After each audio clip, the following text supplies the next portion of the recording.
Chapter 525. Stepping on some erratic footsteps, Lu Chun once again boarded the award stage of the Global Chinese Original Songs chart. He respectfully received his second Golden Lark from Lu Ning, which was also the most important award, and bowed to express his gratitude to the senior musician. Then Lu Chun turned around, straightened his back, and raised the award in his hand high to everyone. The atmosphere in the main hall of the National Grand Theatre suddenly reached its climax, because the 5,000 guests and audiences present were witnessing a period of history and a story in the Chinese pop music world. They were witnessing the journey of a young singer to the top. They were honored. This was a scene that was bound to be recorded in the history of Chinese pop music. As for the story, wouldn't it be the most interesting story for a couple to win the best male and female singers at the same time? There was no doubt that the news of Lu Chun and Chen Feier winning the best male and female singers on the Chinese Original Songs chart would inevitably make the headlines in the entertainment sections of major media tomorrow. Hooray! Equally excited was the Lu Chun anchor room of Wuxia. More than 3 million fans and audiences had gathered in this special network space, celebrating Lu Chun's victory in their own way. The best male singer, I Chun, deserve it. Scattering flowers to celebrate, I Chun am mighty. Ha ha ha, sure enough, Lu Chun won the best male singer. The Golden Songs chart is fair. I guessed right. I Chun am the best male singer and I Fei am the best female singer. The combination of the two is invincible. The people of Beijing send their congratulations. The people of Shanghai send their congratulations.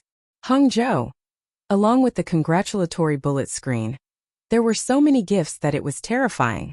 The total number of fishballs received by the anchor room was skyrocketing at an alarming rate. It was estimated that after the live broadcast of the award ceremony, Lu Chun could get at least 3 million plus gifts from Whale TV, making him a legend of this online live broadcasting platform. At the same time, Lu Chun Studio timely updated a new blog post, expressing sincere gratitude to all his fans who supported Lu Chun for winning the best male singer of the Global Chinese Original Songs chart. And this blog post, in just a few minutes, had more than 500,000 views, and the number of forwards, comments, and replies was even more amazing. Lu Chun's fans left messages on the official V of the studio and Lu Chun's blog to express their congratulations, hoping that he could make persistent efforts to make another good achievement. The only regret was that Lu Chun could not appear on the network in person, and he had to deliver his acceptance speech on the spot. Thank you. Thank you to the organizing committee and judging panel of the Global Chinese Top Songs chart for giving me this honor. And thank you, Mr. Lu, for personally awarding me this award. Facing the audience that gradually quieted down, Lu Chun held the Golden Lark Award and said sincerely, "Before I came here, I told the media that I hoped to win the best male singer. In fact, I just took it as an encouragement for myself. It was my dream. Now my dream has come true." His voice suddenly rose a notch, and he won warm applause from the audience again. When the applause stopped, Lu Chun continued, "There are many people I want to thank: my family, my friends, my teachers and seniors, and my girlfriend who is always by my side."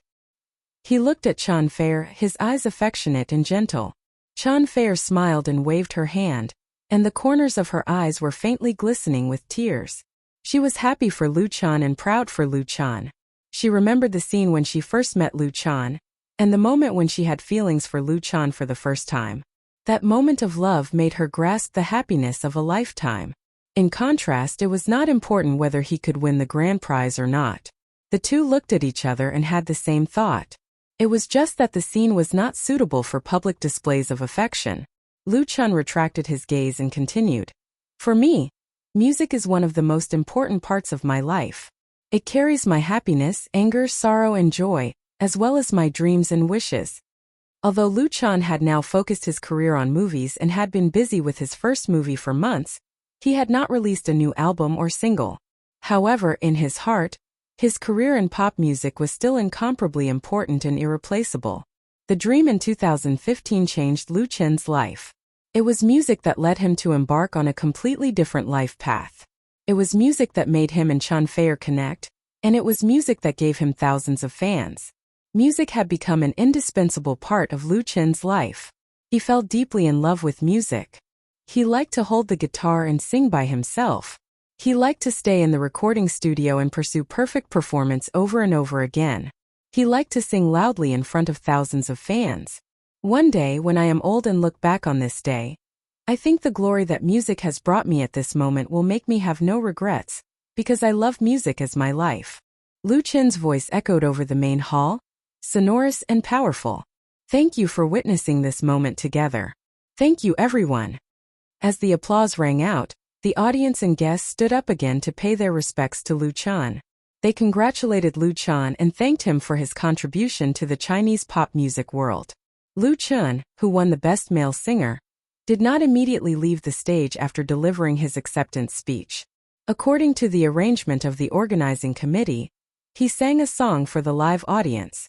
This song was chosen by Lu Chen himself early. At that time, he did not know if he would have a chance to sing it. This song was Chasing Dream with a Childlike Heart. Where is the world full of flowers? If it really exists, I will definitely go there. I want to stand on the highest mountain there. I don't care if it is a cliff or not. Live hard and love hard even if I have to sacrifice my life. I don't ask for anyone's satisfaction, as long as I am worthy of myself. I have never chosen to give up my ideals. Even in the dusty days. Run forward, facing the cold eyes and ridicule. How can you feel the vastness of life without going through hardships? Fate can't make us kneel down and beg for mercy. Even if our arms are full of blood, keep running with the pride of a childlike child. How can you see the shine of life if you don't persist to the end? Instead of lingering on, it's better to burn to your heart's content. One day it will sprout again. Oh, at this moment, only this song can sing the love and passion in Lu Chen's heart. From nothing to the top, he used less than 2 years to finish the journey that countless singers have never walked in their lives. Even with the memory wealth from another world, he also paid his own countless efforts, bitter persistence, and persistent pursuit for this. Lu Chen held the guitar and sang with his head held high. The whole world seemed to be cheering for him. On this stage where everyone was watching, his light was so dazzling. Chapter 526. Lu Chen opened his eyes in a daze, and his consciousness was not very clear. It was completely out of daily habit. Lu Chen reached into the quilt beside him, but he touched nothing. Huh? Lu Chen was a little puzzled. He turned over and stretched out his arm, accurately grabbing the phone on the bedside table. He turned on the screen and the time displayed on it surprised him. It was already 10:03 in the morning. Lu Chen instinctively sat up on the bed, and the dull pain in his head made him groan in a low voice. Memories emerged in his mind like a tide, and Lu Chen shook his head helplessly. Last night, after the Global Chinese Top Songs Award ceremony, he was dragged by Liao Jia and Tan Hong to a private club to celebrate, and then he was forced to drink a lot of alcohol. Lu Chen felt that he had never drunk so much alcohol in his life, so it was the first time he drank so much that he passed out. As for how he came back later, Lu Chen had almost forgotten it. It was also because his physical fitness was good enough. Otherwise the hangover would not have been so easy. However, the habit of morning exercise was still broken. The biological clock could not withstand the power of alcohol. You're awake. At this time, Chanfer, who was in pajamas, opened the bedroom door and walked in. She asked with concern, "Does your head hurt? I'll give you 2 aspirin and you can sleep a little longer." Lu Chen took a long breath and smiled. "I'm fine, no need."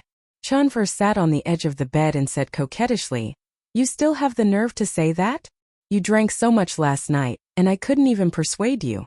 They are really bad people, and Brother Tan didn't stop them." Lu Chen could only smile bitterly. Excessive smoking and drinking were very harmful to singers. Lu Chen did not smoke, and he rarely drank alcohol. At most, he would drink red wine or low-alcohol beer to protect his throat. But the situation last night was different. In addition to the 2 brothers Liao Jia and Tan Hong, there were also Yu Ming, Lin Jijia and other big names in the circle. Who could not be disrespected? 1 glass for another and 1 glass for another. Lu Chen had to drink all of them, no one missing.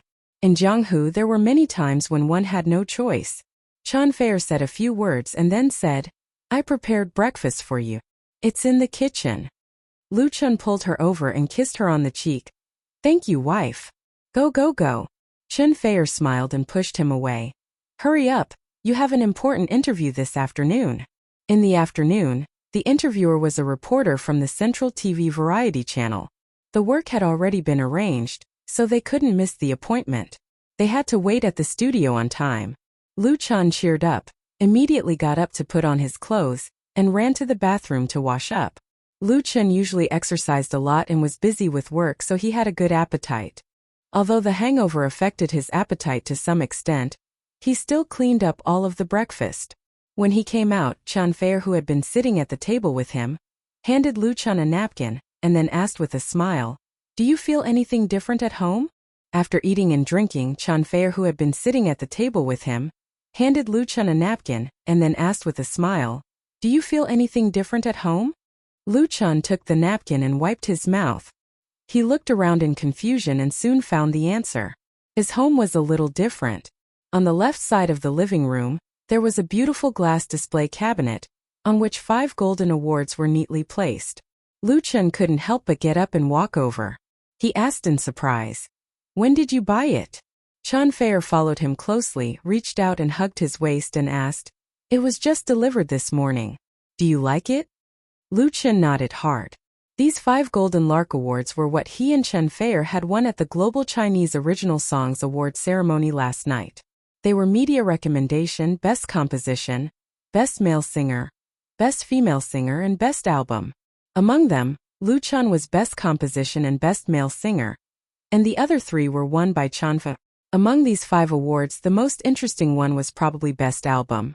As the last heavyweight award on the Golden Songs chart, Lu Chen's The Ordinary Road and Chan Fei's Woman Flower were both nominated, and they were both popular candidates.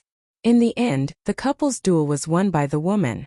After the winner was announced, Lu Chan even went on stage to sing a love song with Chan Fei as the finale of the award ceremony. Later, when they were drinking, Lu Chan heard from Tan Hong that when the panel of judges chose the best album, the votes for these 2 albums were very close. Woman Flower narrowly beat The Ordinary Road by only 3 votes. Tan Hong was a member of the panel of judges for the Global Chinese Original Songs chart, so he knew the inside story. However, according to Liao Jia, no matter who won, the best album would be Lu Chen's album. Recalling the bits and pieces of last night, Lu Chen's lips couldn't help but curl up into a smile. Chan Fei put his delicate and round chin on his shoulder and said with a smile, "Now I have one more award than you. In the future, all the awards we won will be placed here. Let's see who has more." In the past, the 2 have also won awards, especially for Chan Fei. But the awards were placed in their respective studios, not in their own homes. The Golden Lark Award was undoubtedly the beginning. Lu Chan said with a smile, "I'm afraid this cabinet can't hold all of them, right?" For Lu Chan, the Global Chinese Original Songs chart was the peak of his music career. In fact, it was also a new beginning. The road ahead for him was still very, very long, and there were infinite prospects.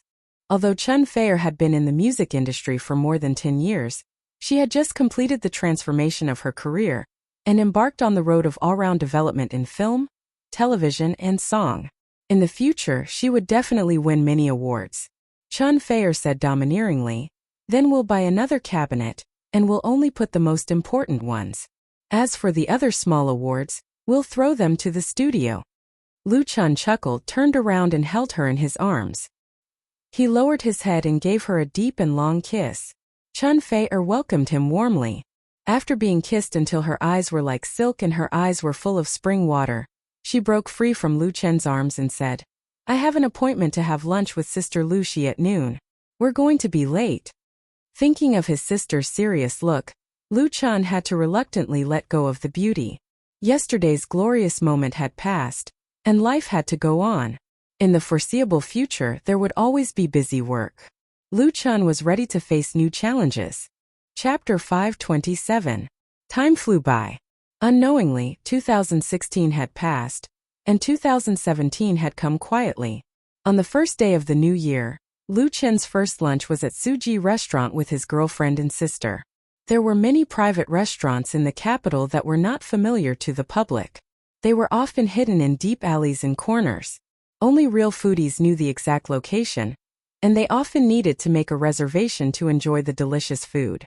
Suji Restaurant, located on the edge of the Third Ring Road, was one of them.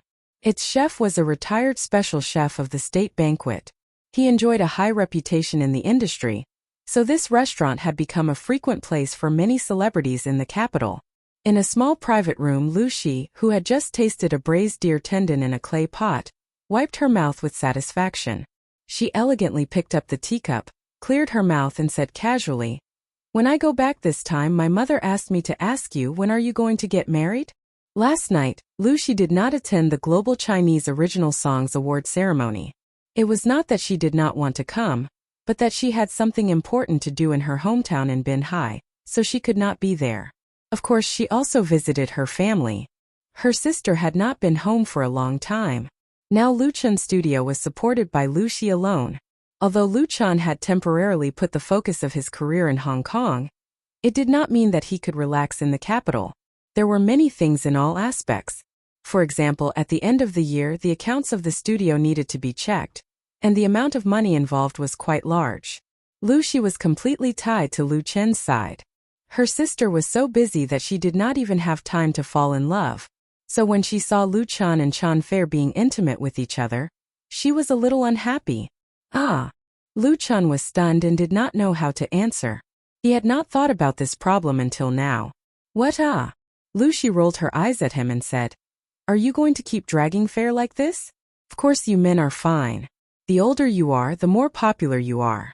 We women do not have much youth to squander. Besides, Mom still wants to hold a grandson." Lu Chen's surprise turned into a bitter smile. Chan Fair blushed and said, "There's no rush. Let's talk about it in 2 years." In fact, she and Lu Chan had talked about marriage before. The two of them had unanimously decided to put it aside for the time being.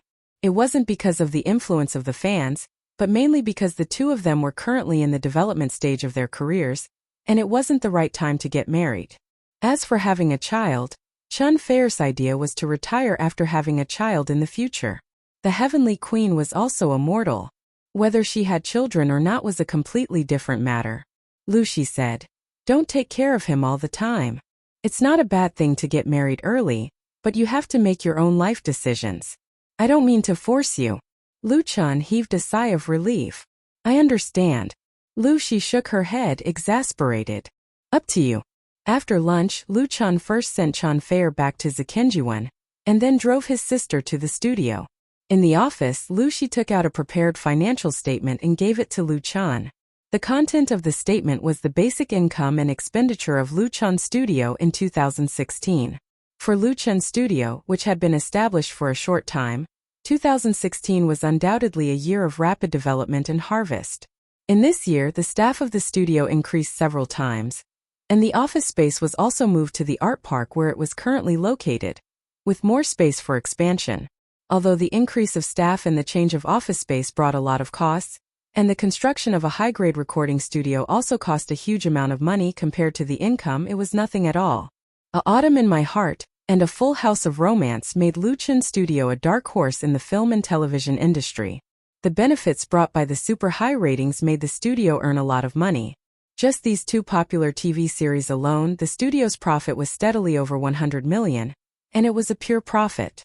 In addition, in 2016, Lu Chan endorsed a total of 7 brand companies, with a total endorsement fee of more than 30 million. He sold nearly 30 original songs, and earned more than 20 million.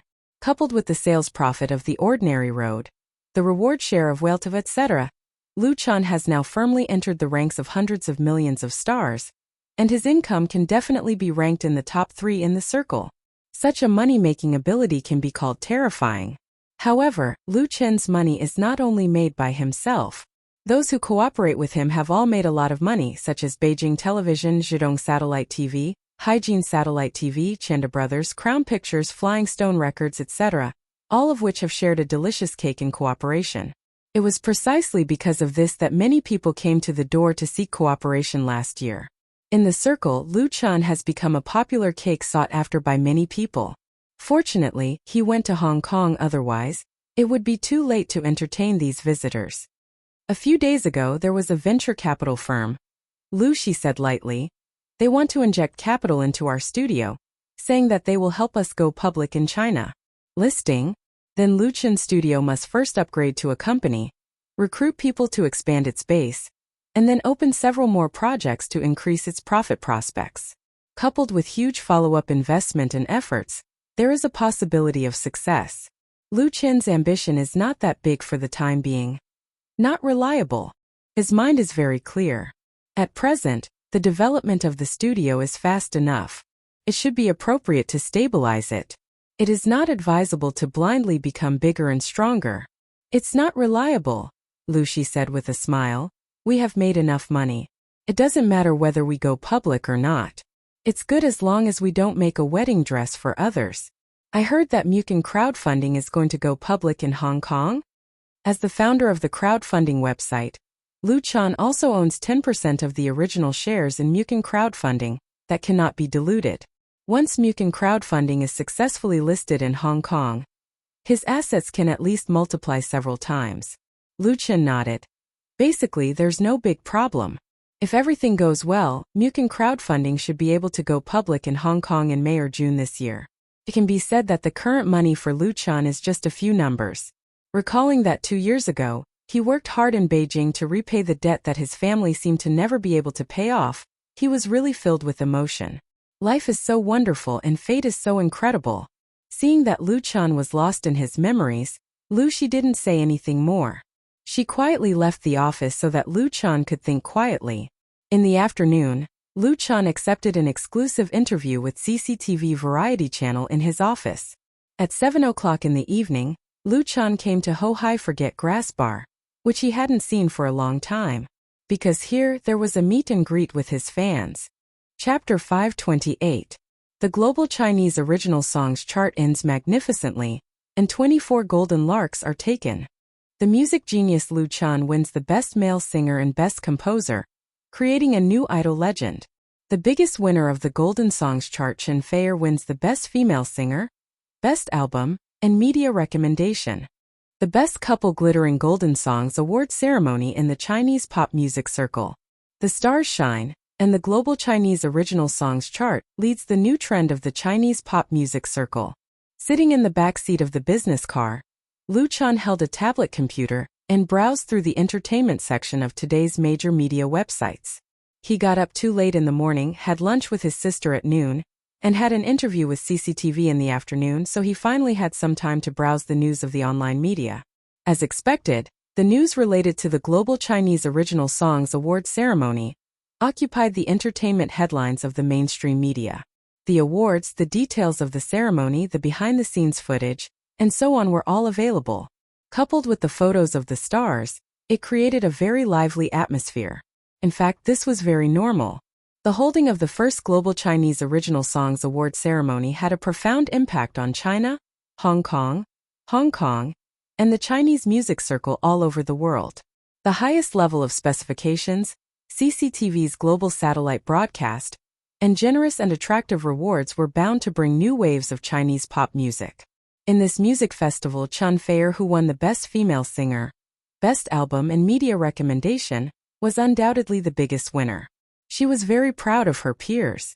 Although Lu Chan only won 2 of the 6 nominations, the 2 heavyweight awards of Best Male Singer and Best Composer also pushed him to the peak of his music career. With the help of these 2 awards, Lu Chan could really be said to be among the top singers in the Chinese music circle. In the past, he only had the corresponding popularity and strength, but now he was certified. Not to mention that this honor is invisible and intangible, it represents real benefits. Not to mention the bonus of the Golden Lark Award. With the double awards of Best Male Singer and Best Composer in hand, the price of Lu Chen's commercial performance will be at least 50% higher. As for writing songs for others, the price of more than 1 million yuan will make people speechless. Because what he got was the highest achievement in the Chinese pop music world. There was no shortage of media outlets who sourly said that the Golden Melody Award ceremony last night had turned into a couple show between Lu Chan and Chen Feier. However, more media outlets praised the organizing committee and the panel of judges, because the awards were basically not too controversial, which was quite in line with the results of the previous online survey. For a music award like the Global Chinese Original Songs chart, it was very rare to be able to do this. In the past, there would always be some problems in the selection of music awards or movie awards. The popular ones would always die, and the unpopular ones would become the dark horses. Then from time to time there would be a few double yokes or multiple yokes. When it came to seniority, the audience's mockery and ridicule would fall on deaf ears and affect their credibility. However, the organizing committee and the panel of judges would still pretend to be deaf and mute. This had become a common problem in these awards. Under such circumstances, it was unrealistic for Lu Chun to win the Best Male Singer award, which represented the highest honor. The global Chinese original songs chart had at least reversed this trend to a large extent. After reading the entertainment news, he looked at his blog. Lu Chen's personal blog and the official blog of his studio had been flooded with messages. People in the circle, whether he knew them or not, and countless fans had sent their congratulations. If Lu Chun wanted to reply to them one by one, it would probably take him several months. Your fans are almost catching up with me. Chun Fair was holding the same tablet and browsing the blog. She seemed to have discovered a new continent. I'm only short of 2 million. As the largest online interactive community in China and one of the top 3 in the world, almost all domestic stars and artists had their own verified accounts in Wave's blog, and the number of fans represented the popularity index to a large extent. At present, Chun Fair had more than 36 million fans, which had doubled from a year ago. This was mainly due to the 2 TV series she starred in, Autumn in My Heart and Full of Romance, which had attracted a large number of fans for her. On the other hand, Lu Chun had more than 34 million fans. Although he was short of 2 million fans from his girlfriend, it should be noted that his blog had been open more than a year ago, and the speed of the increase was terrifying. Most importantly, the blog fans of the two were real, and they did not cheat by spending money to buy fans. The surge in the number of blog fans brought about amazing potential benefits. If a big V like Chun Fair advertised on the blog, the price would be at least a few million. Lu Chun said seriously, "Then you have to work hard. Don't let me catch up with you." Chun Fair rolled her eyes at him. "Haven't you caught up with me yet?" Lu Chun couldn't help laughing. He put down the tablet and held Chun Fair in his arms. "Are you happy?" Chun Fair pinched him, but she nodded. The atmosphere in the car was sweet and warm. After a while, Chun Fair straightened up again. She tidied up her messy black hair and asked, "Is the script for the TV series to be shot this year out?" According to the plan, after Lu Chen's first movie, A Chinese Ghost Story, was released, he would return to China to shoot the 3rd TV series, which was also the last finale of his urban romance trilogy. Of course, Chun Fair was still the heroine. Lu Chun looked at her in surprise and replied, "You haven't written it yet? What's wrong?" Chun Fair certainly wouldn't ask about this for no reason. Her Shangshi long song line hasn't been finished yet. Chun Fair explained, "A lot of friends asked about it and, anyway, everyone is very concerned." It was more than concern. The 2 TV series Autumn in My Heart and Full House of Romance were very popular and created a ratings miracle in South Korea. Lu Chun left his golden rice bowl and went to Xiangjiang to shoot a movie. It really made many people who had tasted the sweetness or wanted a share of the cake feel like they had been f***ed. Lu Chun was far away in Xiangjiang and temporarily out of the domestic circle, so many people found Chun Fair, either directly or indirectly, to inquire about the news. There had been some rumors in the circle before, but after all, it was not as credible as Lu Chen's personal confirmation. If the news could be confirmed to be true, then it could be carried out in advance. Chun Fair couldn't help herself. Today, she had received so many phone calls that her hands were tired. All kinds of connections were beating around the bush in the name of congratulations, which made her feel very helpless. Lu Chun understood Chun Fair's difficulties. He thought for a moment and said, "I'm sure I can finish the script this month. As for the date of shooting, let's tentatively set it in March." The news could be released first so that Chun Fair could explain to others. As for cooperation, that was another matter. Now Lu Chun's studio was not short of partners. Chun Fair asked curiously, "Have you thought about the name of the new TV series?" Lu Chun smiled and said, "I've thought about it. It's called You from the Star." Chapter 529. Night shrouded the capital. The huge city, with a population of more than 30 million, showed a completely different appearance from the daytime. The long street was bustling with traffic, and the flowing light and shadow and the neon lights hanging on the buildings interweaved a fantastic and blurred world. The Mercedes-Benz business car that Lu Chun and Chun Fei were riding in was crowded in the traffic, slowly moving forward. It was the evening rush hour, and it was natural for the capital to become a congested city. Fortunately, it was not far from the destination, and they believed that they could arrive at Forget Grass Bar at the scheduled time. The fan appreciation party held at Forget Grass Bar tonight was already arranged. The fans who attended the party were all selected through a lottery. Only fans who bought the hardcover, limited edition and commemorative package of The Ordinary Road can participate in the lottery. Therefore, there were not many people, less than 200, so it was placed at Forget Grass Bar. Lu Chun hasn't been to Forget Grass Bar for some time. This bar, which was already famous in Hohai, hasn't changed much. The signboard is still the same signboard, the door is still the same door, and David, who is standing behind the bar mixing drinks and flirting, is still the same David. However, the notice that no guests are accepted has long been hung out, and only those who have an invitation letter can enter. In addition to the lucky fans who were selected, there were also some friends and acquaintances of Lu Chen's circle who came to the bar tonight. Lin Jijie came. The music director of Flying Stone Records now has the title of Deputy General Manager. Now he is very proud of his success, and his relationship with Lu Chun is not the same as before. The three girls from MSN came. Mu Xiaochu is Lu Chen's sister. Today's day is so special that she would rather turn down all her work and come to support. The Bionics came, and Qin Hanyang can be regarded as an old friend of Lu Chun. Sister Li came, but the Little Tiger group didn't come, because the latter is participating in the evening program of Shanghai TV station and can't come. Then Lu Chun met Chun Jinhao, Sister Na, and their son backstage. As the owner of Nepenthes Bar, the current Chun Jinhao could be considered as incompetent to the extreme. He handed the bar over to his friends to manage and hid at home to be a nanny. If tonight was a rare opportunity, he probably wouldn't have brought his wife and child here. Wow! Chun Fei was captivated by Chun Jinhao's son at first glance. He's so cute. Can I hug you? She looked at Sister Na expectantly. Sister Na smiled gently and handed the child in her arms to Chun Fei. Sister Na, who had given birth, had gained a lot of weight and whiter. Her whole body exuded a unique motherly radiance, which made her a bit more feminine charm. Compared to before, she was actually a lot more beautiful. Although she became famous with the song, I Want to Have a Home, written by Lu Chun, after becoming famous, Sister Na did not continue to follow the path she once yearned for. Instead, she stayed at home to support her husband and children. Basically, she retired from the music industry. Chun Fei carefully took it. The little guy, who was only a few months old, was not afraid of strangers at all.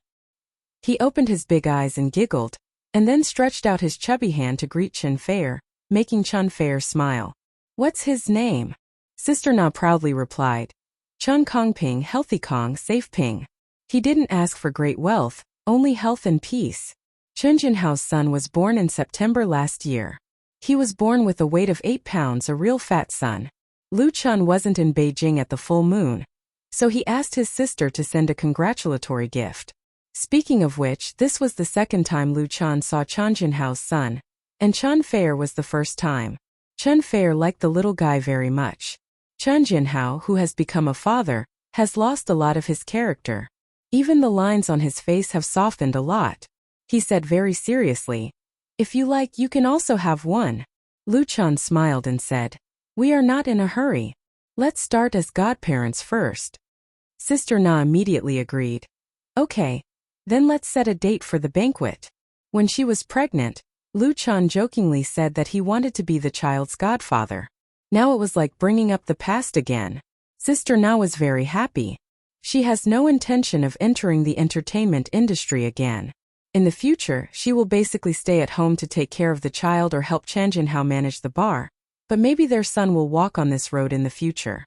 Then with Lu Chun and Chun Fei as godparents, Chun Kongping, who is still in swaddling clothes, has a starting point far beyond his peers, and the same road will inevitably be much smoother.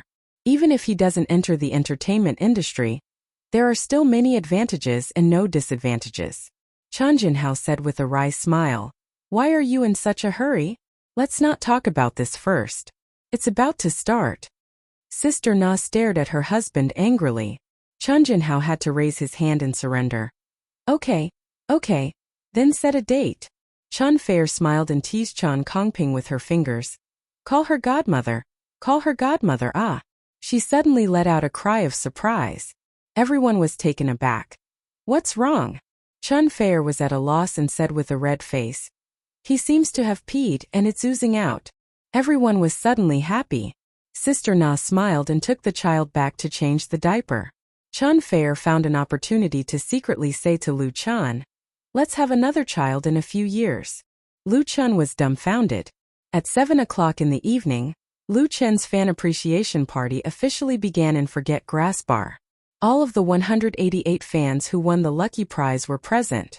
It is said that after the results of the lottery were announced by Lu Chen Studios' official V, some fans in the QQ group offered a high price of 1 or 2,000 yuan to buy the invitation, but most of the lucky ones did not sell it, and some even came all the way to Beijing to participate in this fan meeting.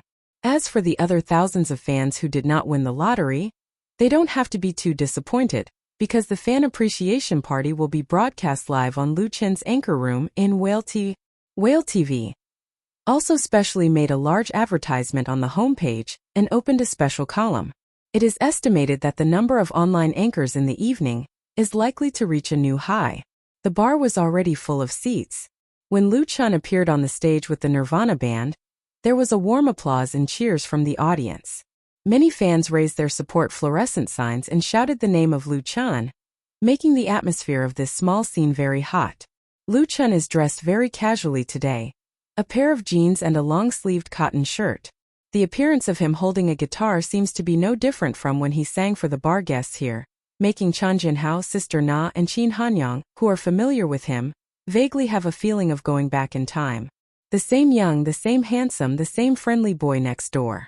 Only now Lu Chen has the kind of self-confidence and free and easy temperament that only belongs to a real big star. This is a transformation. Chapter 530. Good evening, everyone. Lu Chen smiled and waved to the fans at the scene, as if he was greeting a friend. Many celebrity artists like to hold fan appreciation parties in bars or small venues, because the distance between the two parties was very close. It invisibly eliminated the estrangement between each other, allowing these lucky fans to truly feel the charm of their idols. Good evening. The response of the fans was very enthusiastic. The atmosphere created by less than 200 fans made people feel as if they were at a concert, noisy, enthusiastic, and hot. Lu Chen adjusted the position of the microphone, then said with a smile, "Thank you for coming to this fan appreciation party. You are all my best fans and best friends. I heard that some friends flew over from Qionghai and Xizjiang. It's really hard and not easy. So the first song tonight is dedicated to the fans and friends from afar. A song The Ordinary Road, for everyone." Applause rang out and pieces of support fluorescent signs were waved, reflecting the lights on the stage. Lu Chen held the guitar, he took a deep breath, and his expression became serious and solemn. His eyes looked forward, as if he was looking at the future through the void. Wandering on the road, do you want to go via? Fragile, proud, that was once my appearance. Boiling restless, where are you going via? Enigmatic, silent story, are you really listening? I once crossed mountains and seas and passed through a sea of people. Everything I once had was scattered like smoke in the blink of an eye. I once lost, disappointed, and lost all direction, until I saw that ordinary is the only answer. As the title song of Lu Chen's second album, The Ordinary Road has long been a work that fans are familiar with. It is also one of Lu Chen's representative works. Hearing such a familiar melody, such a familiar voice, the fans at the scene quickly quieted down. They listened attentively and enjoyed the unique charm of the live show. At this moment, for those fans sitting in front of the computer or holding the tablet phone to watch the live broadcast of Whale TV, the feeling is very different. Especially those loyal fans who had been following Lu Chen and had witnessed his growth, they were all inexplicably touched. Time flew by. The past could not be repeated, but bits and pieces of memories remained in his heart. These beautiful, warm, and touching memories were reawakened by the song The Ordinary Road. Tomorrow is already in Hia. The road where the wind blows is still far away. Where did your story end? After the song ended, the atmosphere in the venue froze for 3 seconds, and then there was an explosion of applause. Someone even whistled loudly. Thank you everyone. Lu Chun looked around with a smile on his face and bowed to express his gratitude. The applause became even more enthusiastic, and the sound of cheers and applause rose and fell one after another. The sound waves were about to overturn the roof of the bar. After a few minutes, the atmosphere at the scene finally returned to normal. Lu Chun said, "As you all know, last night I was lucky to win the Best Composition and Best Male Singer awards in the Global Chinese Original Songs chart. Although these two awards were chosen by the panel of judges, I think that without everyone's support and love, I definitely wouldn't have been able to win these two awards. Of course, I also wanted to make tonight's thank you party legitimate. Otherwise, if I didn't win, I could only change it to a fan meeting so that I could vent my bitterness." There was a burst of laughter in the bar, and then there was applause. Lu Chun continued, "The past year has been like a dream for me." He spoke softly and said some of his feelings and thoughts. He was not pretentious or pretentious. It was as if he was chatting with a friend, letting his fans see a more real side of him. Peeling off the halo of a star idol, Lu Chun was not much different from an ordinary big boy next door. He was kind, easygoing, and never treated his fans high and mighty. After chatting for a few minutes, Lu Chun said, "Thank you for listening to me patiently. There must be some friends who are scolding me for not singing yet. I want to listen to songs." Everyone immediately burst into laughter. In the anchor room of Whale TV, there were a lot of fans who sent barrage messages to listen to songs. Then these impatient guys were scolded by the big guys. Lu Chun expressed his understanding. "Then I will sing a song. Sing a relaxing song. What do you think of singing a new song?" "A new song?" The fans were overjoyed and shouted in unison. "Good." Their voices were so neat and loud. Being a fan of Lu Chun is actually a very happy thing. Why do you say that? Because Lu Chun can always come up with one or several new songs from time to time. And these songs are all excellent and pleasant to listen to, which surprises his fans constantly. In the two albums, You Who Sat Next to Me and The Ordinary Road, the 20 songs were all Lu Chun's own originals. In the atmosphere of plagiarism and imitation in the pop music world, he was like a vast clear stream blowing away the filth, letting everyone see the hope and future of Chinese pop music. As a fan of Lu Chun, how can they not be happy? The Golden Melody Chart judges awarded the two awards of Best Composition and Best Male Singer to Lu Chun instead of his more experienced and more famous competitors, which is also an affirmation and praise of Lu Chun's contribution.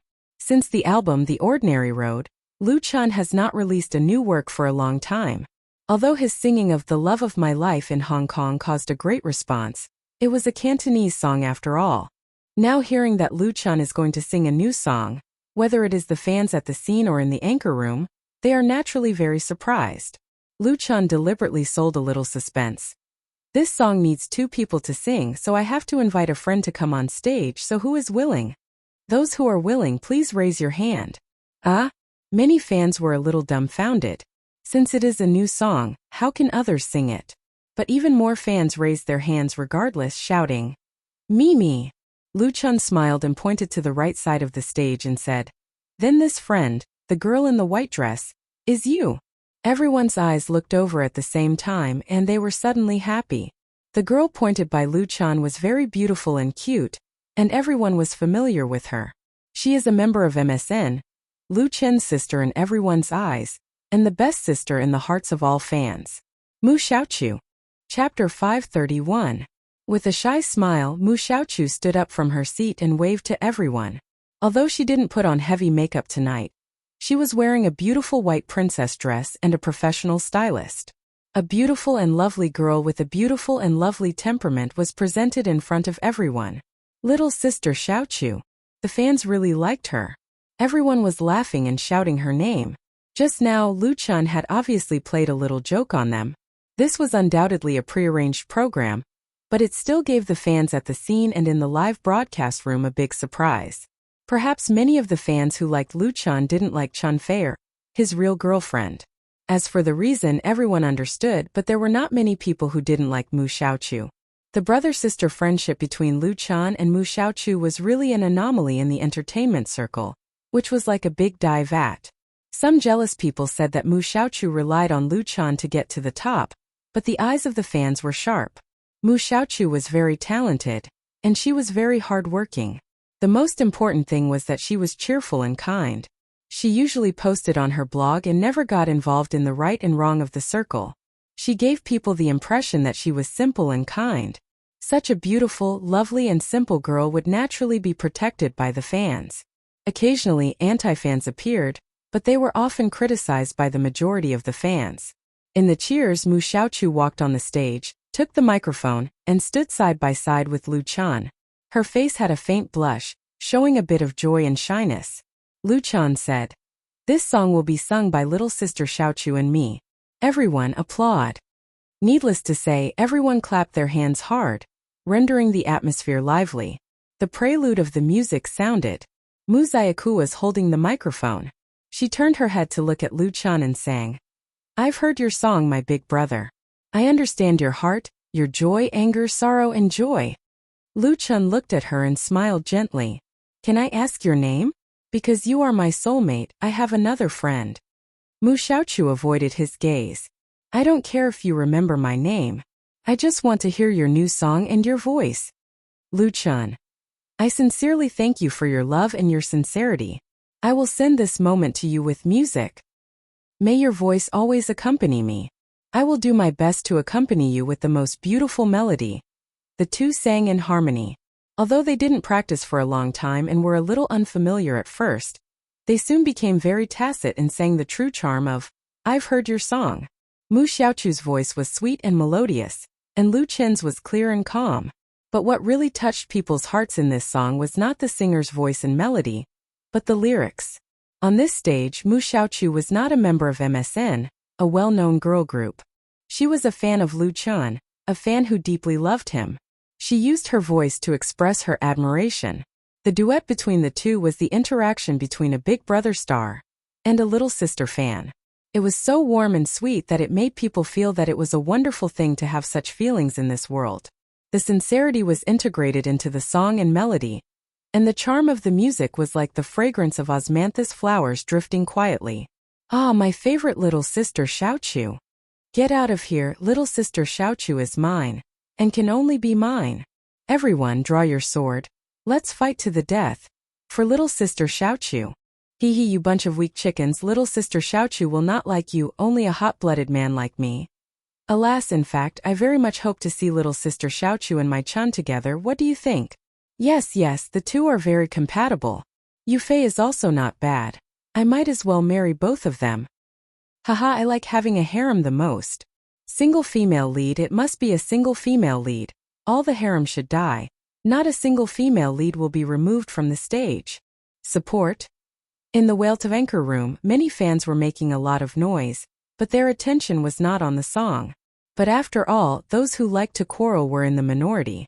Most of the fans were listening carefully, and then expressed their love with the fishballs in their hands. The lyrics of this song, "I've Heard Your Song," were very simple and straightforward, without deep connotation, and the melody was also inclined to the general flow, but under the joint interpretation of Lu Chan and Mu Xiaochu, it gave people full of warmth and emotion. "I've heard your song, my big brother. I wish you all the best and happy every day. I sincerely thank you for your love and your true feelings. I will give you this moment with music." After singing, Lu Chan turned around and opened his arms to Mu Xiaochu with a smile. "Thank you." Mu Xiaochu pursed his lips, shyly hugged Lu Chan, and then bowed to thank the fans. "Ah!" Everyone applauded desperately and someone shouted, "Sing one more song." Although it was Lu Chen's fan appreciation party in the evening, at this moment on this stage, Mu Xiaochu's popularity was no less than that of Lu Chan. Chan Feier, who was sitting in the VIP seat, was also applauding. Chan Feier knew Mu Xiaochu and Lu Chan for exactly the same time. Her relationship with Mu Xiaochu was also very good, so she actually understood the feelings that Mu Xiaochu had for Lu Chan. Not only was it the friendship between brother and sister, but the hazy love was a girl's longing. But Mu Xiaochu knew how to restrain herself. She was not like many girls who dared to love and hate, and dared to pour out her heart bluntly. Instead, she hid this love deep in her heart, and had no intention of intervening in the relationship between Lu Chan and Chan Feier. To be honest, it was impossible for Chan Feier to say that she did not have a little bit of jealousy. Women in love were always selfish. They hoped that their lover would always belong to them, and could not tolerate any covetousness from others. But for the simple and kind Mu Xiaochu, Chanfei really did not have any jealousy. The most important thing was that she knew that Lu Chan only had feelings for Mu Xiaochu as a brother and sister. Maybe time would dilute everything. She believed that when Mu Xiaochu grew up and matured, she would naturally find true love. Chanfei thought to herself and sent Mu Xiaochu off the stage with applause. Of course, Lu Chan was still on the stage. Tonight he was the protagonist. After singing, "I've Heard Your Song" with Mu Xiaochu, he continued to sing "The Brightest Star in the Night Sky," "You Who Sat Next to Me," "Jiangnan," and other well-known works. During this period as special guests, the Bionics and MSN went on stage respectively and sang their own famous works, which made the fans present satisfied and pushed the atmosphere of the scene to a climax. Note: I've Heard Your Song lyricist/composer, Wang Yan. Chapter 532. The passage of time was always so fast. Unknowingly, it was already past 9 o'clock in the evening. The Lu Chen's fan appreciation party held in Forget Grass Bar was coming to an end, but the atmosphere inside was getting hotter and hotter. From time to time, loud applause, laughter, and cheers penetrated the thick walls and glass windows and spread to the pedestrian street outside. The pedestrians and tourists who came and went were attracted by the attention, and some tried to enter the bar to watch the fun, but they were blocked by the reject sign erected at the door and the security guards. On the stage, Lu Chan had just finished drinking a bottle of mineral water. Fine sweat appeared on his forehead, glittering under the light. Although interacting with fans and singing until now was really a little tired, his mood was still excited. Applause sounded again. Lu Chan grabbed the microphone with one hand, took a few deep breaths and said, "Next, I would like to invite another guest to the stage, a very special guest. She is the most important and one of the most precious people in my life. Please, Chanfei." Without waiting for Lu Chan to say the other party's name, the fans at the scene shouted out in unison. Lu Chan was shocked. "So you all know?"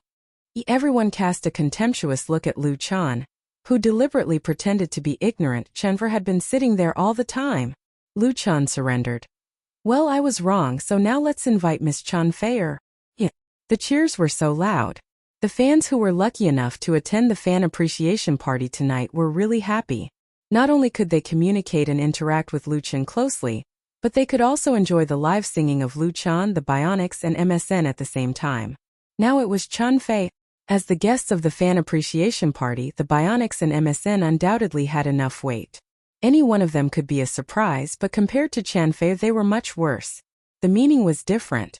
Chanfei was not only Lu Chen's girlfriend, but also the queen of pop music. More importantly, she won the title of Best Female Singer at the Golden Melody Awards ceremony last night. Lu Chen was the best male singer, and she was the best female singer. Together, they were invincible. Amidst the cheers, Chanfei gracefully walked onto the stage. She smiled and said, "Thank you, everyone. I wonder if there are any of you here who are my fans?" As soon as he finished speaking, arms were raised high into the air. So many. Chanfei smiled and said, "Is it really okay for you to do this? You are making Mr. Lu Chan lose face." Lu Chan made a helpless expression, and everyone burst into laughter. Chanfei smiled and said, "Stop joking. The next song is also a new work by Mr. Lu Chan. You Are the Most Precious. I hope everyone likes it." After that, Chanfei turned to look at Lu Chan. Lu Chan nodded and reached out to her. Chanfei took Lu Chen's hand, and the music accompaniment sounded at the same time. The two looked at each other and their hearts were connected. This silent, warm, tacit understanding quickly infected all the fans in the bar, and the scene instantly became very quiet. Lu Chan. Next year at this time at this place. Chanfei. Remember to bring roses, Tai, and Miss. Lu Chan. Love is the most beautiful moment, and it is not tiring to give it to someone sincerely. Chanfei. Too much love will make you drunk. No matter how beautiful a person is, she will become haggard if no one loves her. Lu Chan. I will give you red roses. Chanfei. You know I love to cry. Lu Chan.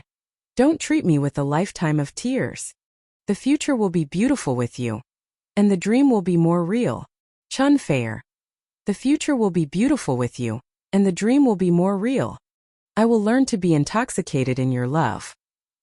Luchan, I will not retreat. You will protect me through the night. The two joined hands. I am willing to stay with you on this road of love. You are the most precious. In the past Chinese music world in 2016, Luchan and Chen Feier were recognized as the best singer couple. However, although both of them have released a hit album, there are only a handful of works sung by a man and a woman. Tian. The most famous one was undoubtedly the theme song of Autumn in My Heart. Your Eyes. This song became popular because of Autumn in My Heart, and in turn more people got to know Luchan and Chen Feier. At that time it became a love song for couples in KTV, and it even spread to Japan, Korea, and Southeast Asia, and was covered by many foreign singers. But Your Eyes was written at the end of 2015, and it has been more than a year since then.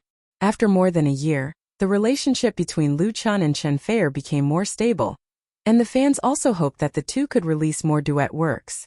At this moment these fans were satisfied. The highest realm of love is to withstand ordinary time. Sometimes happiness is like the sand in the palm of the hand. The tighter you hold it, the faster you lose it. Sometimes happiness is more like the flowers on the other side of the river, faintly visible but untouchable. The love between Luchan and Chen Feier was born because of fate. It was not a vigorous and passionate love, but it could withstand the erosion of time like old wine, becoming more and more fragrant with the passage of time. Because in each other's hearts, they were the most precious existence. Who ignited the heart of waiting in the dark night, who waited for the persistence of love in loneliness, and who let the yearning radiate the light of love in the morning and dusk. This song, You're the Most Precious, was written by Luchan for Chen Feier, and it sang his unwavering faith in love. Only in this way could it be the most touching. In the Forget Grass bar it was very quiet, and only the two's voices were intertwined and lingering in everyone's ears, touching the heartstrings, and feeling the sweetness and beauty of love. The same melody, the same lyrics repeated over and over again. The suppressed feelings gradually accumulated until the climax came, like the waves of the sea hitting the dam of the heart, making a loud sound. I am willing to stay with you on this road of love. You're the most precious. When Chen Feier and Luchan finished singing the last sentence, both of them saw the unchanging tenderness and firmness in each other's eyes, and their feelings were sublimated to a higher level at this moment. And this unspeakable tacit understanding deeply infected everyone present, including the fans, the guests, and friends. The bar was so quiet that even the sound of a pin dropping could be heard, and even the breathing had stopped. It was Luchan who broke the silence, holding Chen Feier's hand tightly and said, "You're the most precious." Thank you, everyone. The next moment, the applause broke out fiercely, pushing the atmosphere of the fan appreciation party to the climax in an instant. There were no cheers, no whistles, only the purest applause. In the corner, Mu Xiaochu secretly wiped the tears from the corners of his eyes, smiled and applauded. Note: You're the most precious lyricist. Lin Mingying/composer. Ling Wei Wen. Chapter 533.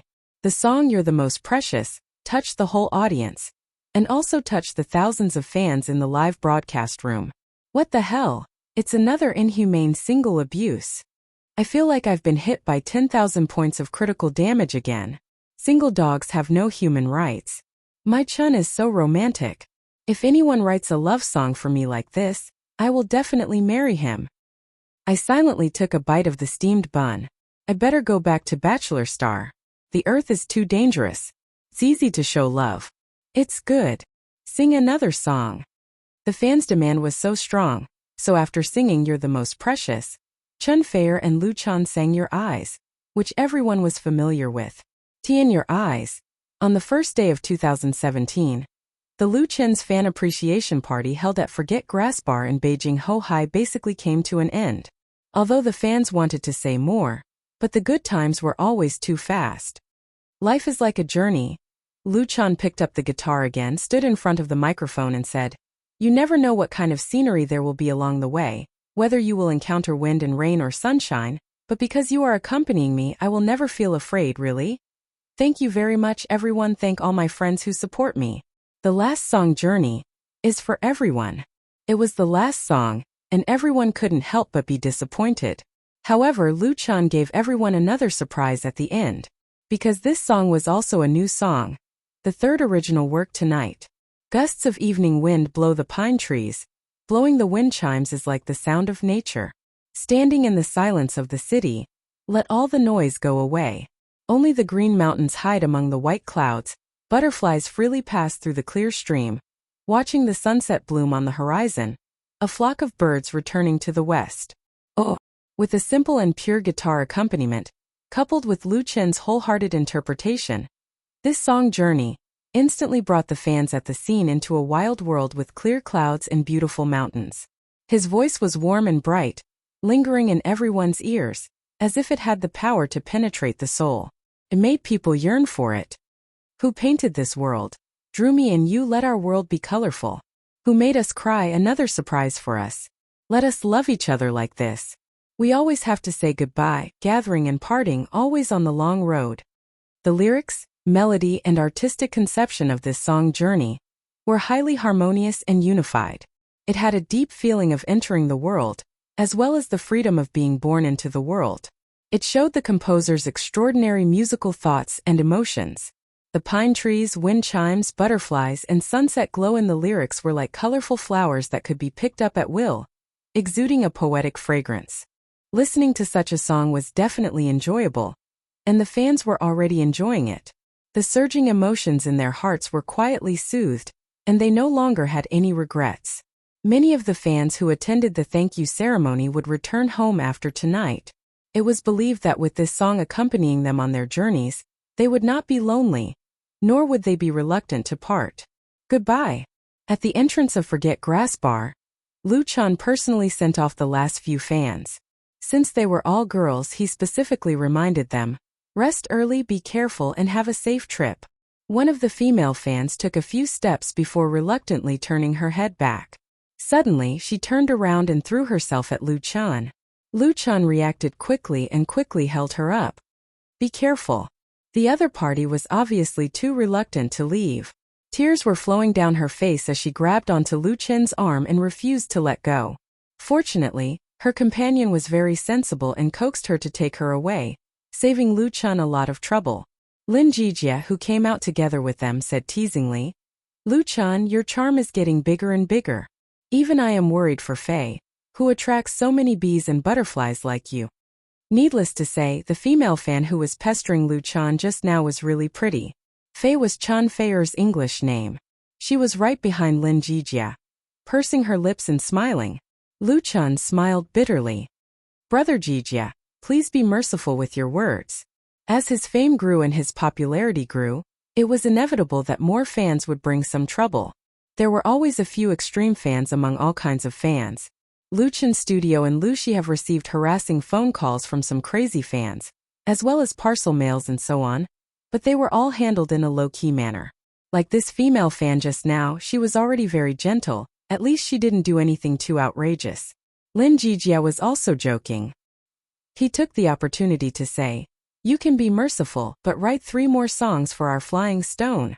As the music director and deputy general manager of Flying Stone Records, Lin Jijia also had a lot of complaints about Lu Chen's wanton squandering of talent. The most direct example was Lu Chen's 2 albums, You Who Sat Next to Me and The Ordinary Road. Each of the 20 songs was a masterpiece. If he was allowed to operate, these works were enough to make 4 or 5 singers popular, or produce 4 or more hit albums. It was too extravagant. But what made people speechless was that Lu Chen's musical creative inspiration seemed to be inexhaustible. At a small fan appreciation meeting tonight, he came up with 3 excellent works. If Lin Jijia was indifferent, it would be strange. In fact, since Lu Chen started to make TV plays and movies, even Flying Stone Records, which has a good relationship with Lu Chen's studio, was not easy to invite songs from him. Lin Jijia originally thought that Lu Chen's creation had reached a bottleneck, and he was busy with filming, so it was normal. Only now did he find out that it was not the case at all. Lu Chen said with a smile, 3 songs are too many. Give I've Heard Your Song to Little Chu. Of the 3 songs he took out in the evening, 1 was for Mu Xiaochu and 1 was for Chen Fei. The last one was of course reserved for himself. How could Lin Jijia agree? He forced Lu Chen to promise to give him another song before he left contentedly. When Lu Chen and Chen Fei returned home, It was already midnight when the two took a shower and went to bed.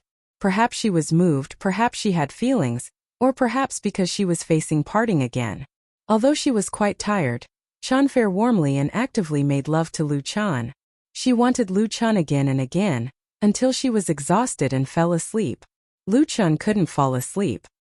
He quietly covered Chanfair with the quilt, bowed his head and kissed her on the forehead, and then turned off the bedside lamp. After that, Lu Chan went to the study alone and turned on the computer. He pulled up the document stored on the hard disk, and typed out rows of unfinished words with his fingers. The road of life is long. In 2017, a new journey has just begun. Note: lyrics/composer of Journey, Su Wei. Chapter 534. As soon as New Year's Day 2017 passed, Lu Chan flew back to Hong Kong. The post-production special effects of A Chinese Ghost Story were in the midst of working overtime. The post-production also involved editing, dubbing, and music. As a key figure, he could not leave for too long. Otherwise, it would affect the release plan. Therefore, as soon as he returned to Hong Kong, Lu Chan did not rush back to his studio. Instead, he went to Starlight Painting. The special effects of A Chinese Ghost Story were outsourced to Starlight Painting of Hong Kong. Starlight Painting was not the largest film and television special effects production company in the Hong Kong industry, but it was strong and experienced. It had participated in the special effects production of many domestic dramas and had a good reputation in the circle.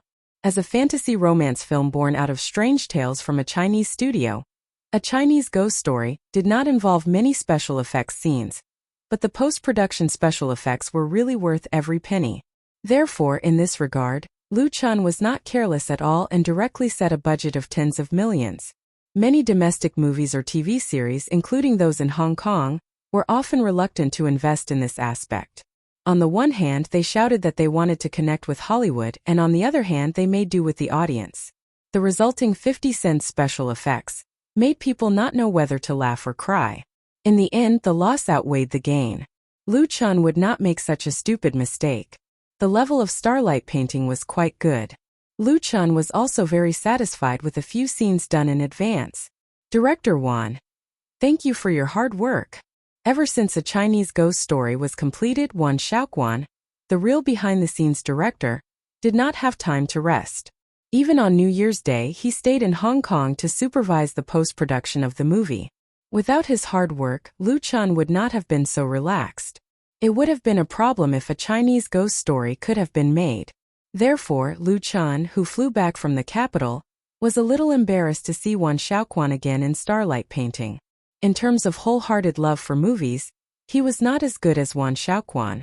However, after putting in so much effort, Wan Shaoquan could not hang his name in the subtitles of A Chinese Ghost Story.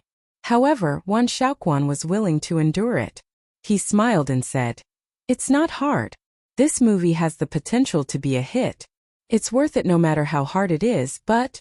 He hesitated for a moment and said, "According to the current production progress, I'm afraid we might not be able to make it in time for the Spring Festival." January 27th was New Year's Eve, and there was only a little more than a month until the Lantern Festival. With the request made by Lu Chan, even if Starlight did its best, it might not be able to meet the requirements for A Chinese Ghost Story to be released in the Spring Festival slot. Because even if the special effects were completed, the dubbing, music, and editing were all done, they still had to submit it for approval, screening, publicity, and so on.